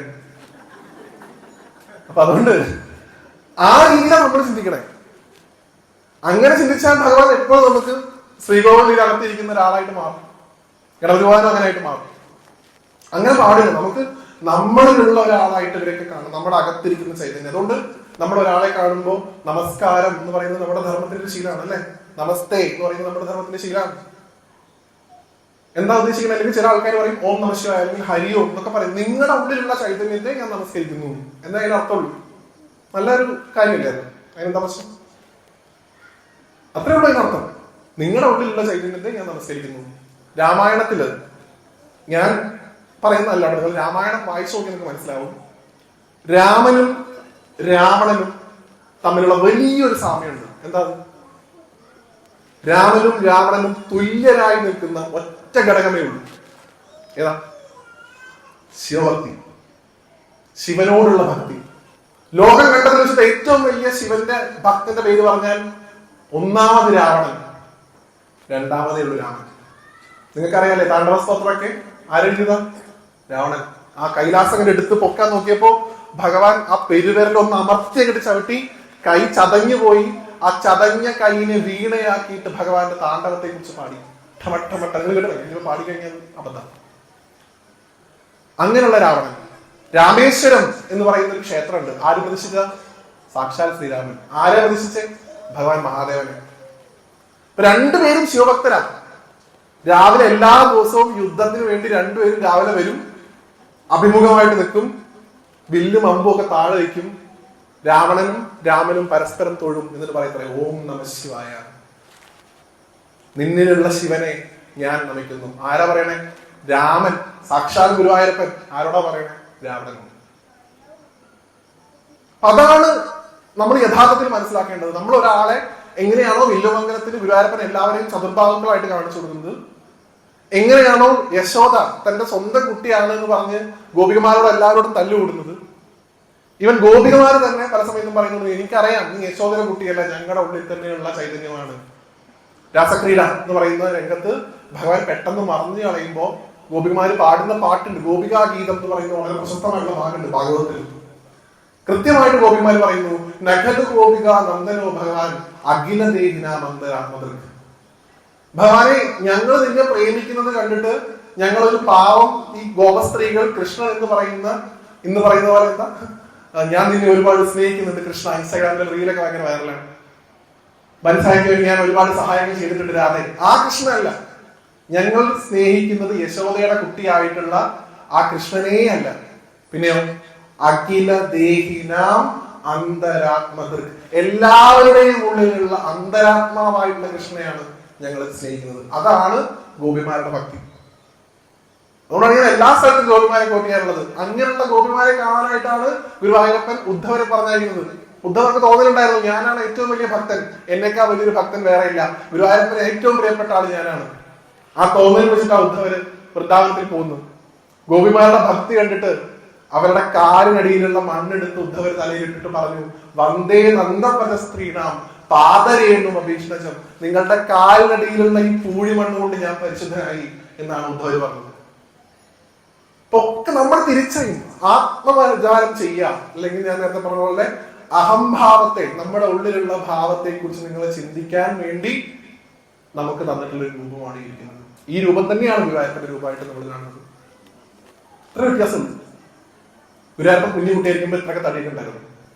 പിന്നെ ദ്വാരകയിലൊക്കെ പോയി, മധുരയിലൊക്കെ പോയി ഭഗവാൻ കുറച്ച് വർക്കൗട്ടൊക്കെ കൂടിയതുകൊണ്ടാണ് ഗുരുവായൂരപ്പൻ കുറച്ചും കൂടെയൊക്കെ സ്ലിമായത്. ഒരു വ്യത്യാസമല്ല ഇവർ തമ്മിൽ. ഞാൻ ഉണ്ണി ഗണപതിയും ഉണ്ണികൃഷ്ണൻ എന്നുള്ള രണ്ടൊരു വിഷയം എടുത്തെങ്കിലും അതിനകത്ത് നിങ്ങൾ ഭേദഭാവം കാണേണ്ടതായിട്ടില്ല. ആ മഹാഗണപതി ഭഗവാൻ ഉണ്ടായിരുന്നതുകൊണ്ടാണ് നിങ്ങൾ ഭാരതീയരാണെന്ന് നിങ്ങൾക്ക് ഇന്ന് പറയാൻ സാധിക്കുന്നത് പ്രിയപ്പെട്ടവരെ. എന്തുകൊണ്ട്? വ്യാസൻ എഴുതിയ ഗ്രന്ഥം, ഏത് ഗ്രന്ഥം? മഹാഭാരതം. വ്യാസനാണ് എഴുതിയത്. ആരെഴുതി? മഹാഗണപതി. ലോകത്തിന് മുഴുവൻ നമുക്ക് അഭിമാനമായിട്ട് നമുക്ക് വെക്കാൻ പറ്റുന്ന നമ്മുടെ പുസ്തകമായിട്ടുള്ള മഹാഭാരതം. ആ മഹാഭാരതത്തിനകത്തുള്ള ഭീഷ്മപർവം എന്ന് പറയുന്ന ഒരു അധ്യായം, മമ്മൂട്ടിയെ വെച്ച സിനിമയല്ല, ഭീഷ്മപർവം അധ്യായം ഇന്ന് അങ്ങനെയൊക്കെ ആയി. അതിന്റെ പ്രശ്നമാണ് നമ്മൾ ഈ കാണുന്നത്. ആ ഭീഷ്മപർവത്തിൽ വരുന്ന ഭാഗം മാത്രം ഇങ്ങോട്ട് അടർത്തിയെടുത്ത് ആ അമൃതത്തെ ഈ ലോകത്തിന് മുഴുവനായിട്ട് കൊടുത്തു നമ്മുടെ ആചാര്യന്മാർ. ഏതാണ് ആ ഭാഗം? ഭഗവത്ഗീത. മഹാഭാരതത്തിലെ ഭീഷ്മപർവത്തിൽ വരുന്ന കൃഷ്ണനും അർജുനനും തമ്മിലുള്ള സംവാദം, ലോകത്തിന്റെ മുഴുവൻ പ്രശ്നങ്ങൾക്കും ഈ ഗ്രന്ഥം മതി എന്ന് ലോകത്തെ കൊണ്ട് മുഴുവൻ പറയിപ്പിച്ച ഗ്രന്ഥം ഭഗവത്ഗീത. ആ ഭഗവത്ഗീത അർജുനനും കൃഷ്ണനും അല്ലാതെ വ്യാസനും മഹാഗണപതിയും കേട്ടിട്ടുള്ളൂ എന്നല്ല, മനസ്സിലാക്കിയിട്ടുള്ളൂ. കണ്ടീഷൻസ് ഉണ്ട് എഴുതുമ്പോ അല്ലെ. ഭഗവാൻ പറയുന്നത് എന്താ? ഗണപതി ഭഗവാൻ വ്യാസനോട്, ഞാൻ എഴുതി തുടങ്ങി എന്നോട് നിർത്താൻ പറയുന്നത്. എഴുതി തുടങ്ങി ഞാൻ എഴുതിക്കൊണ്ടേയിരിക്കും, നിർത്താൻ പറയാൻ നിർത്തിയിട്ട് പോകും. വ്യാസൻ മൂപ്പര അതിനേക്കാൾ വലിയ ബുദ്ധിമാനാണ്. സ്വയം മഹാവിഷ്ണുവിന്റെ അവതാരം തന്നെയാണ് വ്യാസൻ. നിങ്ങൾ വിശ്വസഹസ്രനാമം ചിലപ്പോൾ പാടാറില്ല അല്ലെ? വ്യാസായ വിഷ്ണു രൂപായ വ്യാസരൂപായ വിഷ്ണുവേ നമോ വൈ ബ്രഹ്മനിധയേ വാസിഷ്ഠായ നമോ നമഃ. വ്യാസൻ മഹാവിഷ്ണു അല്ലേ? ഗുരുവായൂരപ്പൻ തന്നെ. ഈ വ്യാസനും ആ വ്യാസനും നിങ്ങളും എല്ലാവരും ഗുരുവായൂരപ്പൻ തന്നെ. അപ്പോ ആ വ്യാസൻ തിരിച്ചു പറയുന്ന കണ്ടീഷൻ എന്താ? ഞാൻ പറയാം, നിർത്താതെ പറയാം, അങ്ങ് മനസ്സിലാക്കാൻ എഴുതരുത്. അപ്പൊ ഭഗവത്ഗീത എഴുതിയ സമയത്ത് ആ ഭഗവത്ഗീത മനസ്സിലാക്കിയ ഗുരുനാഥനാണ് ഗണപതി ഭഗവാൻ അല്ലെ? ആ ഗണപതി ഭഗവാന്റെ ജന്മദിനമാണ് നാളെ വരുന്നത്. അപ്പൊ നിങ്ങൾ അപ്പം കൊടുക്കുമ്പോ, അട കൊടുക്കുമ്പോ, പഴം കൊടുക്കുമ്പോ, കറുകമാല ചാർത്തുമ്പോ, നാരങ്ങമാല ചാർത്തുമ്പോ ഒക്കെ അതൊക്കെ സിംബോളിക്കാണ്. അതൊക്കെ അതിനൊക്കെ പുറകിലുള്ള തത്വങ്ങളെ നിങ്ങൾ നിങ്ങളുടെ കുട്ടികൾക്ക് പറഞ്ഞു കൊടുക്കണം. കുബേരന്റെ, ഇപ്പൊ അങ്ങനെ പറയാൻ പാടില്ല, കുബേരൻ എന്നാണ് നമ്മൾ വിളിക്കുക. നമുക്ക് ഉള്ള ഒരു പ്രശ്നമാണ് ഈ പൈസ ഉള്ള ആൾക്കാരെ ബഹുമാനിക്കാൻ മലയാളികൾക്ക് ഇത്തിരി അസൂയ കൂടുതലാണ്. ഇല്ലെങ്കിൽ നമുക്കുള്ള ഒരു മിഥ്യാധാരണയാണ് ദാരിദ്ര്യമാണ് ഭക്തിയുടെ ഏറ്റവും വലിയ ലെവൽ. അമ്മയുടെ, പാർവതി ദേവിയുടെ, ദുർഗയുടെ ഉപാസനാ രീതിയിലുള്ള ഏറ്റവും വലിയ സമ്പ്രദായങ്ങളിലൊന്നാണ് ശ്രീവിദ്യ. നിങ്ങൾക്ക് അറിയാമായിരിക്കും ശ്രീവിദ്യാ സമ്പ്രദായം. ശ്രീവിദ്യാ സമ്പ്രദായത്തിന്റെ ഗുരുക്കന്മാരിൽ ഏറ്റവും മഹത്തരമായിട്ടുള്ള ഒരു ഗുരുക്കനായിട്ട് കണക്കാക്കുന്ന ഒരാളാണ് കുബേരൻ. കുബേരനാണ് ലോകത്തിലെ മുഴുവൻ സമ്പത്തിന്റെയും അധിപതി. നമുക്കുള്ളൊരു പ്രശ്നമാണ്, ഞാൻ കുബേരൻ എന്നാണ് അദ്ദേഹത്തെ വിളിക്കുന്നത്. അദ്ദേഹത്തോട് ഞാൻ ക്ഷമ ചോദിക്കുന്നത്. അദ്ദേഹത്തിന് നല്ലൊരു പേരുണ്ട് പ്രിയപ്പെട്ടവരെ. കുബേരൻ എന്ന് പറയുന്ന വാക്കിന്റെ അർത്ഥം എന്താ? മോശം ശരീരത്തോട് കൂടിയവനാണ്. ശരിക്കും അദ്ദേഹത്തിന്റെ പേര് വൈശ്രവണൻ ആണ്. നമ്മൾ വിളിക്കില്ല, നമ്മൾ കുബേരൻ കുബേരൻ. ഇതിനേക്കാൾ നമ്മൾ ഡിസ്കസിംഗ് ഒരു കാര്യം ചെയ്യും. എന്താണ്? നിങ്ങൾക്ക് എല്ലാവർക്കും കഥകളി പദം ഈ ഭാഗത്തൊക്കെ തൃപ്പൂണിത്തറയല്ലേ താമസം, അജിതാഹരെ എന്ന് പറയുന്ന ഒരു പദം ഉണ്ടല്ലേ? കേട്ടിട്ടുള്ളത്? ഇപ്പൊ കുറച്ചുകൂടെ ട്രെൻഡിങ് ആണ് പല രീതിയിലുള്ള ഇന്നോവേഷൻസ്. എവിടെയാണ് ആ പദം വരുന്നത്? ഏത് കഥയില? കുചേല വൃത്തം എന്നാണ് അതിന്റെ പേര് അല്ലെ? കുചേലനെ കാണാൻ വേണ്ടിയിട്ട് ഗുരുവായൂരപ്പൻ ഇങ്ങനെ തയ്യാറായി നിൽക്കുന്ന സമയത്ത് ഭഗവാനെ കാണാൻ വേണ്ടി അദ്ദേഹം വരുന്നു. അവർ തമ്മിലുള്ള സംഭാഷണത്തിനിടയിലാണ് അജിതാഹരെ എന്ന് പറയുന്ന പ്രധാനപ്പെട്ട പദം വരുന്നത്. പലതിനുമായി ഞാനും ബലഭദ്രാനുജ നിന്നെ എന്നൊക്കെ പറഞ്ഞിട്ടുള്ള ആ ഭാഗം വരുന്നത്. നമ്മൾ എന്താ അദ്ദേഹത്തെ വിളിക്കുക? കുചേലൻ എന്നാണ് വിളിക്കുക അല്ലെ? അദ്ദേഹത്തിന് നല്ലൊരു പേരുണ്ട്. എന്താണ്? സുധാമ. പക്ഷെ നമ്മളിപ്പോഴും വിളിക്കുക കുചേലൻ. എന്താ ഇതിന്റെ അർത്ഥം? കീറിയ വസ്ത്രത്തോട് കൂടിയാണ്. പൈസ ഉള്ള ആളെ വിളിക്കുന്നു മോശം ശരീരത്തോട് കൂടിയവൻ, പൈസ ഇല്ലാത്ത ആളെ വിളിക്കുന്നു കീറിയ വസ്ത്രം കൊടുക്കുന്നു. ഇവർക്ക് കുറെ നല്ല പേരുകൾ നമ്മുടെ സമുദായത്തിലുണ്ട്. ഞാൻ കഴിഞ്ഞ ദിവസം ഗുരുവായൂർ പോയ സമയത്ത് ഇപ്പോഴും ഈവൻ ഗുരുവായൂർ ദേവസ്വം പോലും ഇപ്പോഴും ആ ഒരു പ്രത്യേക ദിവസം തുലാമാസത്തിൽ 30 വ്യാഴാഴ്ച അല്ലേ കുചേല ദിനം അവര് കൊണ്ടേ കൊടുക്കൂല നമ്മുടെ ഗുരുവായൂർ ധനുമാസത്തിൽ 30 വ്യാഴാഴ്ച. അപ്പൊ കുചേല ദിനമായിട്ട് ആചരിക്കുന്നു. ഞാൻ ഗുരുവായൂർ ദിവസം ചെയർമാൻ വിജയൻ സാർ ഉണ്ടായിരുന്നു. എന്റെ കൂടെ അദ്ദേഹം പ്രഭാഷണം കേൾക്കുന്നതുകൊണ്ട് ഞങ്ങൾ സംസാരിക്കുമ്പോൾ ഞാൻ അദ്ദേഹത്തോട് പറഞ്ഞു, നമുക്ക് ഈ ഒരു സമ്പ്രദായം ഒന്ന് മാറ്റേണ്ട ഭാഷ. ഗുരുവായൂരപ്പന്റെ ഫ്രണ്ട് അല്ലേ, ഗുരുവായൂരപ്പന്റെ ഫ്രണ്ട് എന്ന് പറയുമ്പോൾ നമ്മളുള്ള ഒരു റെസ്പെക്ട് കൊടുക്കണ്ടേ. സുധാമാവ് എന്ന് പറഞ്ഞാൽ ഗുരുവായൂരപ്പൻ ആകെ 2 തവണയെ കരഞ്ഞിട്ടുള്ളൂ ജീവിതത്തിൽ. ഒന്ന് കള്ളക്കരച്ചില്ല, യശോദാമ്മയുടെ മുമ്പിൽ കള്ളക്കരച്ചിൽ അഭിനയിച്ച ഭഗവാൻ, വെണ്ണ കിട്ടാനും പാല് കിട്ടാനൊക്കെ വേണ്ടിയിട്ട് ഗോപിമാരുടെ മുമ്പിൽ. അത് യഥാർത്ഥത്തിൽ ഭഗവാൻ കരുതല്ല. ഒറ്റ തവണ ആ കണ്ണിന്ന് ഒരു തുള്ളി വെള്ളം വേണ്ടുള്ളൂ സ്വന്തം സുഹൃത്തായിട്ടുള്ള കുചേലനെ സുധാമാവിനെ കണ്ടു. അപ്പൊ ഞാൻ പറഞ്ഞു നമുക്ക് അതൊന്നും മാറ്റണ്ടേ. ഈ കുചേല ദിനം എന്ന് പറയുന്ന രീതിയിൽ ഗുരുവായൂർ ദേവസ്വം തന്നെ ആചരിക്കുന്ന രീതി ശരിയാണോ? നമുക്ക് അടുത്ത തവണ അതിനെ സുധാമാ ദിനം എന്ന രീതിയിൽ മാറ്റണ്ടേ? വിജയമാഷോട് ചോദിച്ചു. അപ്പൊ അദ്ദേഹം കേരളാർമ കോളേജിൽ പഠിപ്പിച്ച ആളാണ്. അപ്പൊ എന്നോട് അദ്ദേഹം പറഞ്ഞു, വ്യാസ ഞാൻ വന്ന് വ്യാസനോട് പറയുന്നത് സുധാമാ ദിനമാണ് നാളെ എന്ന് പറയുമ്പോൾ വ്യാസന് മനസ്സിലാവും. ആ നിൽക്കുന്ന ഒരു ഗ്രൂപ്പ് ഓഫ് ആൾക്കാരെ കണ്ടോ, അവരോട് പോയിട്ട് നാളെ സുധാമാവിന്റെ ദിനമാണ്, നിങ്ങൾ നാളെ അവര് കൊണ്ടുവരണം പറഞ്ഞപ്പോ അവർ ഏത് മാവ്? അവർക്ക് ആകെ ഒരു മാവേ അറിയുള്ളൂ, അല്ലെങ്കിൽ 2 മാവ്, ഒന്ന് അരിമാവും ഒന്ന് മാങ്ങട്ടാവണ മാവും. സുധാമാവ് ആരാന്ന് നമ്മുടെ കുട്ടികൾക്ക് അറിയില്ല. അവരെ പറഞ്ഞിട്ട് എന്താ കാര്യം? ഗുരുവായൂർ ദേവസ്വനോട് കുറ്റം പറഞ്ഞത് കാര്യമില്ല. നാളെ സുധാമാ ദിനമാണെന്ന് വെച്ചാൽ ഗുരുവായൂർ ദേവസ്വം കിട്ടുന്ന അവയ്ക്കയുടെ എണ്ണം കുറയും എന്നല്ലാതെ there is no use. ഇപ്പൊ എന്ത് ചെയ്യണം? ഈ വിനായക ചതുർത്ഥിയും ഈ ഗുരുവായൂരപ്പന്റെ ജന്മദിനമായിട്ടുള്ള അഷ്ടമി രോഹിണിയും ഒക്കെ നമുക്കുള്ള ഒരു സമയമാണ്. നമുക്ക് ശേഷം വരുന്ന തലമുറയിലുള്ള കുട്ടികൾക്ക് ഇതൊക്കെ പറഞ്ഞു കൊടുക്കാനുള്ള ഒരു സമയമാണ്. ഒരു കുട്ടിയുടെ ജീവിത വിജയം ഉണ്ടാവണമെങ്കിൽ 2 തരത്തിലുള്ള വിദ്യാഭ്യാസം ഉണ്ടായേ പറ്റൂ. ഒന്ന് ഭൗതികപരമായിട്ടുള്ള വിദ്യാഭ്യാസം, LKG മുതൽ PhD വരെ നിങ്ങൾ പഠിക്കുന്ന ക്ലാസ്. 2 ആത്മീയപരമായിട്ടുള്ള വിദ്യാഭ്യാസം. ജീവിതത്തിൽ ഒരു ജോലി കിട്ടാൻ, നല്ല സാലറിയോട് കൂടി ജീവിക്കാൻ, ഓരോരോ കാര്യങ്ങൾ വരുമ്പോൾ അതിനെ അനലിറ്റിക്കലായിട്ട് അപ്രോച്ച് ചെയ്യാൻ ഭൗതികപരമായിട്ടുള്ള വിദ്യാഭ്യാസം കൂടിയത് നന്നായിട്ട് പഠിക്കണം. 2 ജീവിതത്തിൽ ഒരു പ്രശ്നം വരുമ്പോൾ, ജീവിതത്തിൽ ചിലപ്പോൾ ഒന്ന് കാലിടറി പോകുമ്പോൾ ജീവിതത്തിൽ മനസ്സ് പതറാതെ കിട്ടണമെന്നുണ്ടെങ്കിൽ സ്പിരിച്വൽ ആയിട്ടുള്ള ആത്മീയപരമായിട്ടുള്ള വിദ്യാഭ്യാസം കൂടെ കൂടിയത്. അതില്ലാത്തത് കൊണ്ടാണ് ഞാൻ നേരത്തെ പറഞ്ഞതുപോലെ ഒന്നെങ്കിൽ കയറ്, അല്ലെങ്കിൽ ബ്ലേഡ്, അല്ലെങ്കിൽ കിണർ എന്ന രീതിയിലേക്ക് നമ്മുടെ കുട്ടികൾ പോയിക്കൊണ്ടിരിക്കുന്നത്. അവരെ പഠിപ്പിക്കാൻ നമുക്ക് സമയമില്ലാത്തതുകൊണ്ടാണ് അയ്യോ പോയല്ലോ എന്ന് പറഞ്ഞ് പിന്നീട് നമ്മൾ കരയേണ്ട അവസ്ഥ വരുന്നത്. അതും ഫൂളിഷ്നെസ് ആയിട്ടുള്ള കാര്യങ്ങൾ പറയാതിരിക്കുന്ന കുട്ടികളോട് ഞാൻ നിങ്ങളോട് എന്താ പറയാ, ടു ബി വെരി ഫ്രാങ്ക് ആയിട്ട് പറയാം. നിങ്ങളുടെ കുട്ടികളോട് നാമം ചൊല്ലാൻ പറയുമ്പോൾ നിങ്ങൾ എന്താ പറയും? നാമം ചൊല്ലൂ, സ്വർഗത്തിൽ പോവാം. അതിനാണല്ലോ പകുതി കടന്ന് നാമം ചൊല്ലേണ്ടത്. വിവേകാനന്ദ സ്വാമിയുടെ ഒരു കഥയുണ്ട്. സ്വാമി ഒരിക്കൽ കപ്പലിലൂടെ സഞ്ചരിച്ചുകൊണ്ടിരിക്കുന്ന സമയത്ത് ഒരു ബ്രാഹ്മണൻ അവിടെ ഇരുന്ന് ആ കപ്പലിന്റെ നങ്കൂരത്തിന്റെ സൈഡിൽ ഇരുന്ന് ധ്യാനിച്ചുകൊണ്ട് രാമനാമവും കൃഷ്ണനാമവും ഒക്കെ ഇങ്ങനെ ചൊല്ലിക്കൊണ്ടേ ഇരിക്കുന്നുണ്ട്. സ്വാമി ഓരോ സമയത്ത് വന്ന് നോക്കുമ്പോൾ ഇയാൾ തന്നെ ചെയ്യുന്നത്, ഇയാൾ അവിടുന്ന് എഴുന്നേക്കുന്നേ ഇല്ല. അപ്പൊ എപ്പോഴും ഒരു സമയത്ത് അദ്ദേഹത്തിന്റെ ധ്യാനം ഒന്ന് മാറി, എന്നാലും അയാൾ നാമജപം നിർത്തിയില്ല, വായിൽ നാമജപം മാത്രമേ ഉള്ളൂ. അദ്ദേഹത്തോട് ചോദിച്ചു അത്രേ, എന്തിനാണ് താങ്കൾ നാമം ചൊല്ലുന്നത്?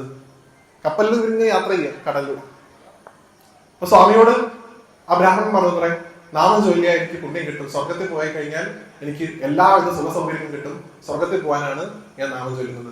സ്വാമി ഒറ്റ ഡയലോഗേ പറഞ്ഞുള്ളൂ, ചാടിക്കോ, ഇപ്പൊ പോവാം. ആ കപ്പലിൽ നിന്ന് എടുത്ത് ചാടിയാൽ എവിടെ എത്തും? സ്വർഗത്തിലെത്തും. ഇതിനാണോ നമ്മുടെ നാമജപം നമ്മുടെ കുട്ടികളെ പഠിപ്പിക്കേണ്ടത്? പ്രിയപ്പെട്ടവരെ, യുധിഷ്ഠിര മഹാരാജാവ് യുദ്ധം ജയിച്ച ശേഷം അദ്ദേഹത്തിന് പിറ്റേ ദിവസം പട്ടാഭിഷേകമാണ്. രാത്രി കിടന്നിട്ട് ഉറക്കം വരുന്നില്ല. കണ്ണടയ്ക്കുമ്പോ കർണന്റെ മുഖം, കണ്ണടയ്ക്കുമ്പോ ഭീഷ്മരുടെ മുഖം, കണ്ണടയ്ക്കുമ്പോ തന്നെ താനാക്കി വളർത്തിയ ആ ധൃതരാഷ്ട്രന്റെ മുഖം. അച്ഛനുണ്ടായിരുന്നില്ല, ഇവരെ ഉണ്ടായിരുന്നുള്ളൂ. ഗാന്ധാരി ഉണ്ടായിരുന്നുള്ളൂ, ദുര്യോധന ഉണ്ടായിരുന്നുള്ളൂ. ദ്രോഹിച്ചെങ്കിൽ അവരുടെ വീട്ടിൽ നിന്നാ ജീവിച്ചത്. സ്വന്തം അനിയനെ കൊന്നിട്ടാണ് ഈ രാജ്യഭാരം കിട്ടാൻ പോകുന്നത്. നാളെ പട്ടാഭിഷേകമാണ്. അദ്ദേഹത്തിന് നേരത്തെ ഞാൻ പറഞ്ഞ അവസ്ഥ വന്നു, ഡിപ്രഷൻ വന്നു. ഉടനെ വിളിച്ചു ഗുരുവായൂരപ്പനെ, കൃഷ്ണനോട് വരാൻ പറയാൻ പറഞ്ഞു.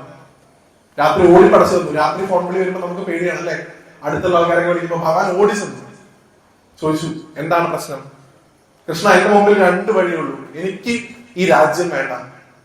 എന്റെ അനിയന്മാരെ കൊന്ന്, എന്റെ ഗുരുക്കന്മാരെ കൊന്ന്, എന്റെ പിതാമഹരെ കൊന്ന് നേടുന്ന വിജയം എനിക്ക് വേണ്ട. എനിക്ക് ആകെ ഒന്ന് മതി.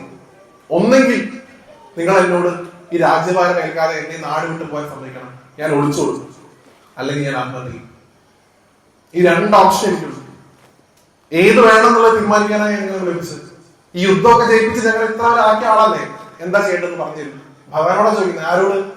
ഏതൊരു ഭഗവാനാണോ ഗീത ഉപയോഗിച്ച് അർജുനന്റെ മനസ്സ് മാറ്റി അർജുനനെ കൊണ്ട് ആ യുദ്ധം ജയിപ്പിച്ച് പല ഘട്ടങ്ങളിൽ ഉണ്ടായപ്പോ ഭഗവാന്റെ പൊടിക്കൈകൾ അടക്കം ഉപയോഗിച്ചുകൊണ്ട് ആ യുദ്ധം ജയിപ്പിച്ച് ഇവർക്ക് ഈ രാജ്യം കൊടുത്തത് ആ ഭഗവാനോട്.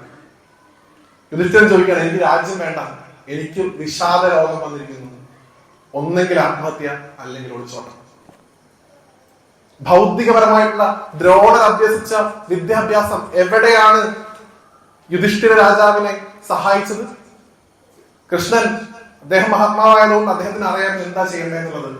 രാത്രി സാരഥിയോട് രഥം എടുക്കാൻ പറഞ്ഞു. കുരുക്ഷേത്രത്തിലേക്ക് പോകുന്നു. അവിടെ ശരശയിൽ കിടക്കുന്ന ഭീഷ്മരുണ്ട്. ആ ഭീഷ്മരുടെ അടുത്തേക്ക് കൊണ്ടുവന്നു യുധിഷ്ഠിരനെ. ഇതേ കാര്യം ഗുരുവായൂരപ്പൻ ഭീഷ്മരോട് പറയുന്നു. ഇദ്ദേഹത്തിന് ഈ രീതിയിലാണ് അദ്ദേഹത്തിന്റെ മാനസികാവസ്ഥ. അങ്ങ് ഉപദേശിക്കുന്നു. ഞാൻ ഉപദേശിച്ചിട്ട് കാര്യമില്ല, അങ്ങാണ് ഉപദേശിക്കേണ്ടത്. ഭീഷ്മർ യുധിഷ്ഠിരനെ അടുത്ത് വിളിക്കുന്നു. വരൂ മോനെ, ഞാൻ നിനക്ക് കുറച്ച് ഉപദേശം തരാം എന്ന് പറഞ്ഞ് ഇങ്ങോട്ട് അടുത്ത് വിളിച്ച്, നീ നന്നായി പഠിക്കണം, നീ നന്നായി രാജ്യം ഭരിക്കണം, നിനക്ക് കിട്ടിയ രാജ്യമാണ്. അതല്ല ഭീഷ്മർ ചെയ്തു. ഭീഷ്മർക്ക് അറിയാമായിരുന്നു ആ കലങ്ങിയ മനസ്സിനെ ശാന്തമാക്കേണ്ടതായിട്ടുണ്ട്. ആ തിരകളടിക്കുന്ന മനസ്സിനെ ഒരു ശാന്ത സമുദ്രമാക്കേണ്ടതായിട്ടുണ്ട്. അവിടെ ഭീഷ്മരുടെ ആദ്യത്തെ വാക്ക് എന്താണ്? നിങ്ങൾക്ക് എല്ലാവർക്കും അറിയാവുന്ന ഭാഗം ഏതാ? അവിടെ ഭീഷ്മർ യുധിഷ്ഠിരൻ ഉപദേശിക്കുന്ന ഭാഗമാണ്. നിങ്ങൾ എല്ലാവരും, മേ ബി നിങ്ങളിൽ ചിലർ എല്ലാ ദിവസവും അല്ലെങ്കിൽ 30 വ്യാഴാഴ്ചയോ വാട്ടവർ ഗുരുവായൂരപ്പന്റെ അടുത്തൊക്കെ വന്ന് വിശ്വം വിഷ്ണു വശത്കാരോ ഭൂതഭവ്യ ഭഗത്രഭു ഭൂതഗദ്ഭാവോ ഭൂതാത്മാ ഭൂതഭാവന എന്ന് പറഞ്ഞു ചൊല്ലുന്ന വിഷ്ണു സഹസ്രനാമം ഉപദേശിക്കുന്നു ഭീഷ്മ പിതാമഹൻ. ആർക്ക്? യുധിഷ്ഠിരൻ. എന്തിന്? സ്വർഗത്ത് പോകാനാണോ? അല്ല, മനസ്സടക്കാൻ. അതുകൊണ്ട് കുട്ടികളോട് നിങ്ങൾ പറയണം, മക്കളെ പഠിക്കുന്നതിന് മുമ്പ് നാമം ചൊല്ലുന്നത് എന്തിനാ? മനസ്സടങ്ങാനാണ്, അല്ലാതെ സ്വർഗത്തിൽ പോകാനല്ല. അടങ്ങിയ മനസ്സ് വെച്ച് നിങ്ങൾ പഠിക്കുമ്പോ പെട്ടെന്ന് നിങ്ങൾക്ക് ആ ഇൻഫർമേഷൻ ഗ്രാസ്പ് ചെയ്യാൻ പറ്റും. നിങ്ങളുടെ ശ്വാസം നോർമലാവും, നിങ്ങളുടെ മനസ്സ് ശാന്തമാവും. ശാന്തമായ മനസ്സിലേക്ക് എന്ത് വരുള്ളൂ? അറിവ് വരുള്ളൂ. ശാന്തമായ മനസ്സുള്ള ഗണപതി ആയതുകൊണ്ടാണ് അദ്ദേഹത്തിന് 2 പത്നിമാരുണ്ടെന്ന് പറയുന്നത്. ആരൊക്കെ? സിദ്ധിയും ബുദ്ധിയും. ശാന്തമായിട്ടുള്ള മനസ്സിലുണ്ടാക്കാനുള്ള ആവശ്യം. നാമം ജപിക്കരുതെന്ന് വ്യാസൻ പറയുകയില്ല. നാമം ജപിച്ചുകൊണ്ടേയിരിക്കണം. ഞാൻ തുടങ്ങിയതല്ല അങ്ങനെയാണല്ലോ. തിരുനാമങ്ങൾ എന്ന് പറയുന്ന ശ്ലോകം ചൊല്ലിട്ടാണ് ഞാൻ തുടങ്ങിയത്. പക്ഷെ നാമം ചൊല്ലുന്നത് എന്തിനാണ് എന്നുള്ളത് നമ്മൾ മനസ്സിലാക്കണം. സ്വർഗത്ത് പോയാൽ മോക്ഷം കിട്ടും, അതല്ല നമ്മുടെ സംസ്കാരം. ഞാൻ ചോദിക്കട്ടെ, നിങ്ങൾ ശബരിമലയ്ക്ക് പോകുന്ന ആൾക്കാരുണ്ടാവുമല്ലോ. ശബരിമലയ്ക്ക് പോകുന്ന സമയത്ത് നമ്മൾ ഇങ്ങനെ വിളിക്കും, ഇപ്പൊ പോയാൽ സ്വാമിയെ കാണാം, സ്വാമിയെ കണ്ടാൽ മോക്ഷം കിട്ടും. ഇവിടെ 18 വർഷമായിട്ട് ഏഴൂരിന്ന് ശബരിമലയ്ക്ക് പോകുന്നവര് സ്വാമി ഉണ്ടെന്ന് വിചാരിക്കുകയാണ്. അയ്യപ്പസ്വാമി കരുതാണ് 18 വർഷമായി ഇയാൾ വരുന്നു, ഇയാൾക്ക് അങ്ങോട്ട് മോക്ഷം കൊടുത്തു കളയാന്ന് വെച്ചിട്ട് മൂപ്പര് സ്വാമിയെ വിളിച്ചിട്ട്, എടോ സ്വാമി, താൻ 18 വർഷമായില്ലേ വരുന്നത്, തനിക്ക് ഞാൻ മോക്ഷം വരട്ടെ, ഭഗവാനെ കളിക്കരുത്. ഇത് കിട്ടുന്ന പറഞ്ഞു കഴിഞ്ഞപ്പോ നമുക്ക് വേണ്ട. നമ്മുടെ വിചാരം മോക്ഷം എന്ന് പറഞ്ഞാൽ എന്താ? കാറ്റ് പോയാൽ കിട്ടുന്ന സാധനമാണ് എന്ത്? മോക്ഷം. അങ്ങനെ ആചാര്യന്മാര് പറഞ്ഞിട്ടില്ല പ്രിയപ്പെട്ടവരെ. മോക്ഷം മോഹങ്ങളുടെ ക്ഷയമാണ്. മോഹങ്ങൾ എപ്പോ ക്ഷയിക്കുന്നോ അപ്പൊ മോക്ഷം കിട്ടും. എപ്പോഴാണോ ചുറ്റുമുള്ള ആ പലഹാരങ്ങളൊക്കെ കണ്ടിട്ടും ആ എലി അതൊന്നും നോക്കാതെ ഭഗവാൻ തന്ന മോദകം മാത്രം സ്വീകരിച്ചുകൊണ്ട് ഭഗവാന്റെ മുഖത്തേക്ക് നോക്കിയിരിക്കുന്നത്, എനിക്ക് എന്ത് കിട്ടിയിട്ടുണ്ട്? മോക്ഷം കിട്ടിയിട്ടുണ്ട്. അങ്ങനെ നമ്മൾ പഠിക്കുമ്പോ സിദ്ധിയും ബുദ്ധിയും നമുക്ക് ഉണ്ടാവും. ബുദ്ധി ഉണ്ടെങ്കിലേ സിദ്ധികൾ കിട്ടിയിട്ട് കാര്യമുള്ളൂ. സിദ്ധി കിട്ടണമെങ്കിൽ ബുദ്ധി വേണം. എല്ലാവരും ഒരു കഥയുണ്ടല്ലോ, അമ്മ മഹാകാളി പ്രത്യക്ഷപ്പെട്ടിട്ട് ഒരു കയ്യിൽ പാലും ഒരു കയ്യിൽ തൈരും വെച്ചിട്ട് ചോദിച്ചു, ഇത് കുടിച്ചു കഴിഞ്ഞാൽ നിനക്ക് നല്ല ധനം ഉണ്ടാവും, പാല് കുടിച്ചു കഴിഞ്ഞാൽ ഇത് കുടിച്ചു കഴിഞ്ഞാൽ നിനക്ക് നല്ല ബുദ്ധി ഉണ്ടാവും, ഏതാ വേണ്ടേ എന്ന് ചോദിച്ചപ്പോ ഏതെങ്കിലും ഒന്നും എടുക്കാനുള്ള കണ്ടീഷനേ ഉള്ളൂ. അമ്മയുടെ കണ്ണ് എങ്ങോട്ട് ഒന്ന് മാറിയപ്പോ രണ്ടും എടുത്ത് കുടിച്ചു. അമ്മയോട് ചോദിച്ചു, അമ്മ ഒന്ന് മാത്രം കിട്ടിയിട്ട് എന്താ കാര്യം, നല്ല പൈസ ഉണ്ട്, ഒന്നും ചോദിച്ചാൽ എത്രയെന്ന് അറിയില്ല, വല്ല കാര്യമുണ്ടോ? PhD പഠിച്ചിട്ടുണ്ട്, ഇപ്പോഴും ആൾക്കാരുടെ മുമ്പിൽ കൈ നീട്ടേണ്ട അവസ്ഥയാണ്, വല്ല കാര്യമുണ്ടോ? No use. അപ്പൊ അതുകൊണ്ട് സിദ്ധിയും കിട്ടണം, ബുദ്ധിയും കിട്ടണം. എന്താണോ മേൽപ്പത്തൂർ നാരായണ ഭട്ടതിരി നാരായണീയം എഴുതി അവസാനിക്കുമ്പോൾ പറയുന്നത് എന്താ? ആയുരാരോഗ്യ സൗഖ്യം അല്ലെ, ഗുരുവായൂരപ്പന്റെ മുമ്പിൽ പറയുന്നതാണ്. അല്ലെങ്കിൽ ആ പ്രതിദിനമായിട്ട് വർദ്ധിപ്പിക്കുന്ന ആനന്ദ സന്തോഷ ലക്ഷ്മി അല്ലെ, ആയുരാരോഗ്യ സൗഖ്യവും വേണം, ലക്ഷ്മിയും വേണം. പട്ടതാർക്കറിയാം രണ്ടുണ്ടെങ്കിൽ ഇന്നത്തെ കാലത്ത് ജീവിക്കാൻ സാധിക്കുള്ളൂ. അത് രണ്ടും കിട്ടേണ്ട അളവിൽ സ്വാംശീകരിച്ച് നമുക്ക് മുന്നോട്ട് പോകാൻ സാധിക്കണം. അതിനായിരിക്കണം വിനായക ചതുർത്ഥി ആണെങ്കിലും ഗണേശോത്സവം ആണെങ്കിലും ജന്മാഷ്ടമി ആണെങ്കിലും ശിവരാത്രി ആണെങ്കിലും എല്ലാം തന്നെ പുണ്യം കിട്ടാനുള്ള ഒരു അവസ്ഥയായിട്ട് മാറ്റാതെ സ്വയം മാറാനും വരുന്നൊരു തലമുറയെ മാറ്റാനും വേണ്ടിയിട്ടുള്ള ഒരു അവസരമാക്കി നമ്മൾ എടുക്കുമ്പോഴേ ഇതിനൊക്കെ അർത്ഥം ഉണ്ടാവും.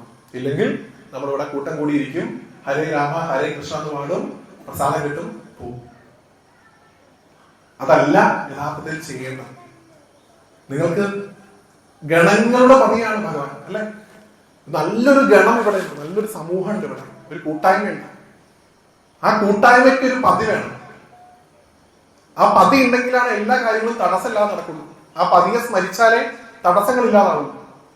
കൂട്ടായ്മ ഉണ്ടെങ്കിൽ അവിടെ ഗണങ്ങൾ വന്നു, അവിടെ ഒരു പതി വേണം അല്ലെ. ആ കൂട്ടായ മനസ്സാകുന്ന ഗണപതി ഉണ്ടെങ്കിൽ അവിടെ വിഘ്നങ്ങൾ ഉണ്ടാവില്ല. ഞങ്ങൾ ഇങ്ങോട്ട് വരുന്ന സമയത്ത് ശ്രീധരൻ പറയുന്നുണ്ടായിരുന്നു, ഞങ്ങളിപ്പോൾ വളരെ ചെറിയ രീതിയിൽ തുടങ്ങിയതാണ്, ഇപ്രാവശ്യം വളരെ ഗംഭീരമായിട്ട് ഞങ്ങൾക്ക് നടത്താൻ സാധിച്ചു, ഇനി വരുന്ന വർഷങ്ങളിൽ എന്താവും അറിയില്ല. ഓരോ സമയത്തും ഓരോരോ നിമിത്തങ്ങളായിട്ട് ഭഗവാൻ കൊണ്ടുവന്നു തന്ന സൗഭാഗ്യങ്ങളാണ് ഈ പരിപാടി ഇതുവരെ എത്തിച്ചതെന്ന് അദ്ദേഹം പറഞ്ഞു. അദ്ദേഹത്തിന്റെ ആരോഗ്യപരമായിട്ടുള്ള കാരണങ്ങളാൽ അദ്ദേഹത്തിന് കഴിഞ്ഞ തവണ കാര്യങ്ങളൊന്നും ചെയ്യാൻ സാധിച്ചില്ല. ഈ വർഷം സ്വന്തം ആരോഗ്യത്തിന്റെ കാര്യങ്ങൾ പോലും മറന്നുകൊണ്ട് അദ്ദേഹത്തിന് വേണ്ടി ഇറങ്ങി തരുന്നു. അദ്ദേഹത്തിന്റെ ഒപ്പം കുറെ പേര് നിൽക്കുന്നു. ഇനി ഈ പ്രോഗ്രാം ഗണേശോത്സവം ആയിക്കോട്ടെ, ഈ ക്ഷേത്രത്തിൽ നടക്കുന്ന ഏത് ആധ്യാത്മിക സദസ്സും ആയിക്കോട്ടെ, ഇതിൽ നിന്ന് പുറകോട്ട് പോയി കഴിഞ്ഞാൽ അത് അവരുടെ വീഴ്ചയല്ല, അത് നിങ്ങളുടെ വീഴ്ചയാണ്. നിങ്ങൾ സംഭാവന കൊടുക്കണ്ട, നിങ്ങൾ ഒന്നും ചെയ്യണ്ട. കൊടുക്കണ്ട, വ്യാസം പറഞ്ഞിട്ടുണ്ട് കൊടുക്കണ്ടെന്ന്, അങ്ങനെയല്ല. ഇതൊന്നും ഇല്ലെങ്കിലും നിങ്ങളെ ധാർമ്മികമായിട്ടുള്ള പിന്തുണ അവർക്ക് കൊടുക്കും. ഓട്ടോമാറ്റിക് ആയിട്ട് അവിടെ ഗണപതി വരും, അവിടെ വിഘ്നങ്ങൾ ഉണ്ടാവില്ല, പരിപാടികൾ ഗംഭീരമായിട്ട് നടക്കും. അടുത്ത വർഷം എന്നെ വിളിച്ചാലും വിളിച്ചില്ലെങ്കിലും ഈ പരിപാടിയുടെ ഡീറ്റെയിൽസ്, അദ്ദേഹത്തിന്റെ നമ്പർ, എനിക്ക് ഒരു ശീലമില്ല. ഒരു പ്രോഗ്രാം കഴിഞ്ഞു കഴിഞ്ഞാൽ ആ പ്രോഗ്രാമിന്റെ നമ്പർ ഡെലീറ്റ് ബട്ടൺ അമർത്തുന്ന ശീലം എനിക്കില്ല. അദ്ദേഹം എന്റെ നമ്പർ കീപ്പ് ചെയ്യുന്നിടത്തോളം കാലം ഈ ക്ഷേത്രത്തിൽ നടക്കുന്ന കാര്യങ്ങൾ ഞാൻ അറിയും. അപ്പൊ അതുകൊണ്ട് അടുത്ത വർഷത്തെ ഗണേശോത്സവത്തിന്റെ ഫോട്ടോസ്, വീഡിയോസ് ശ്രീധേട്ടൻ എനിക്ക് അയച്ചു തരുന്ന സമയത്ത് ഞാൻ കാണണം ആ അറ്റം വരെ ഇരിക്കുന്ന ആൾക്കാർ.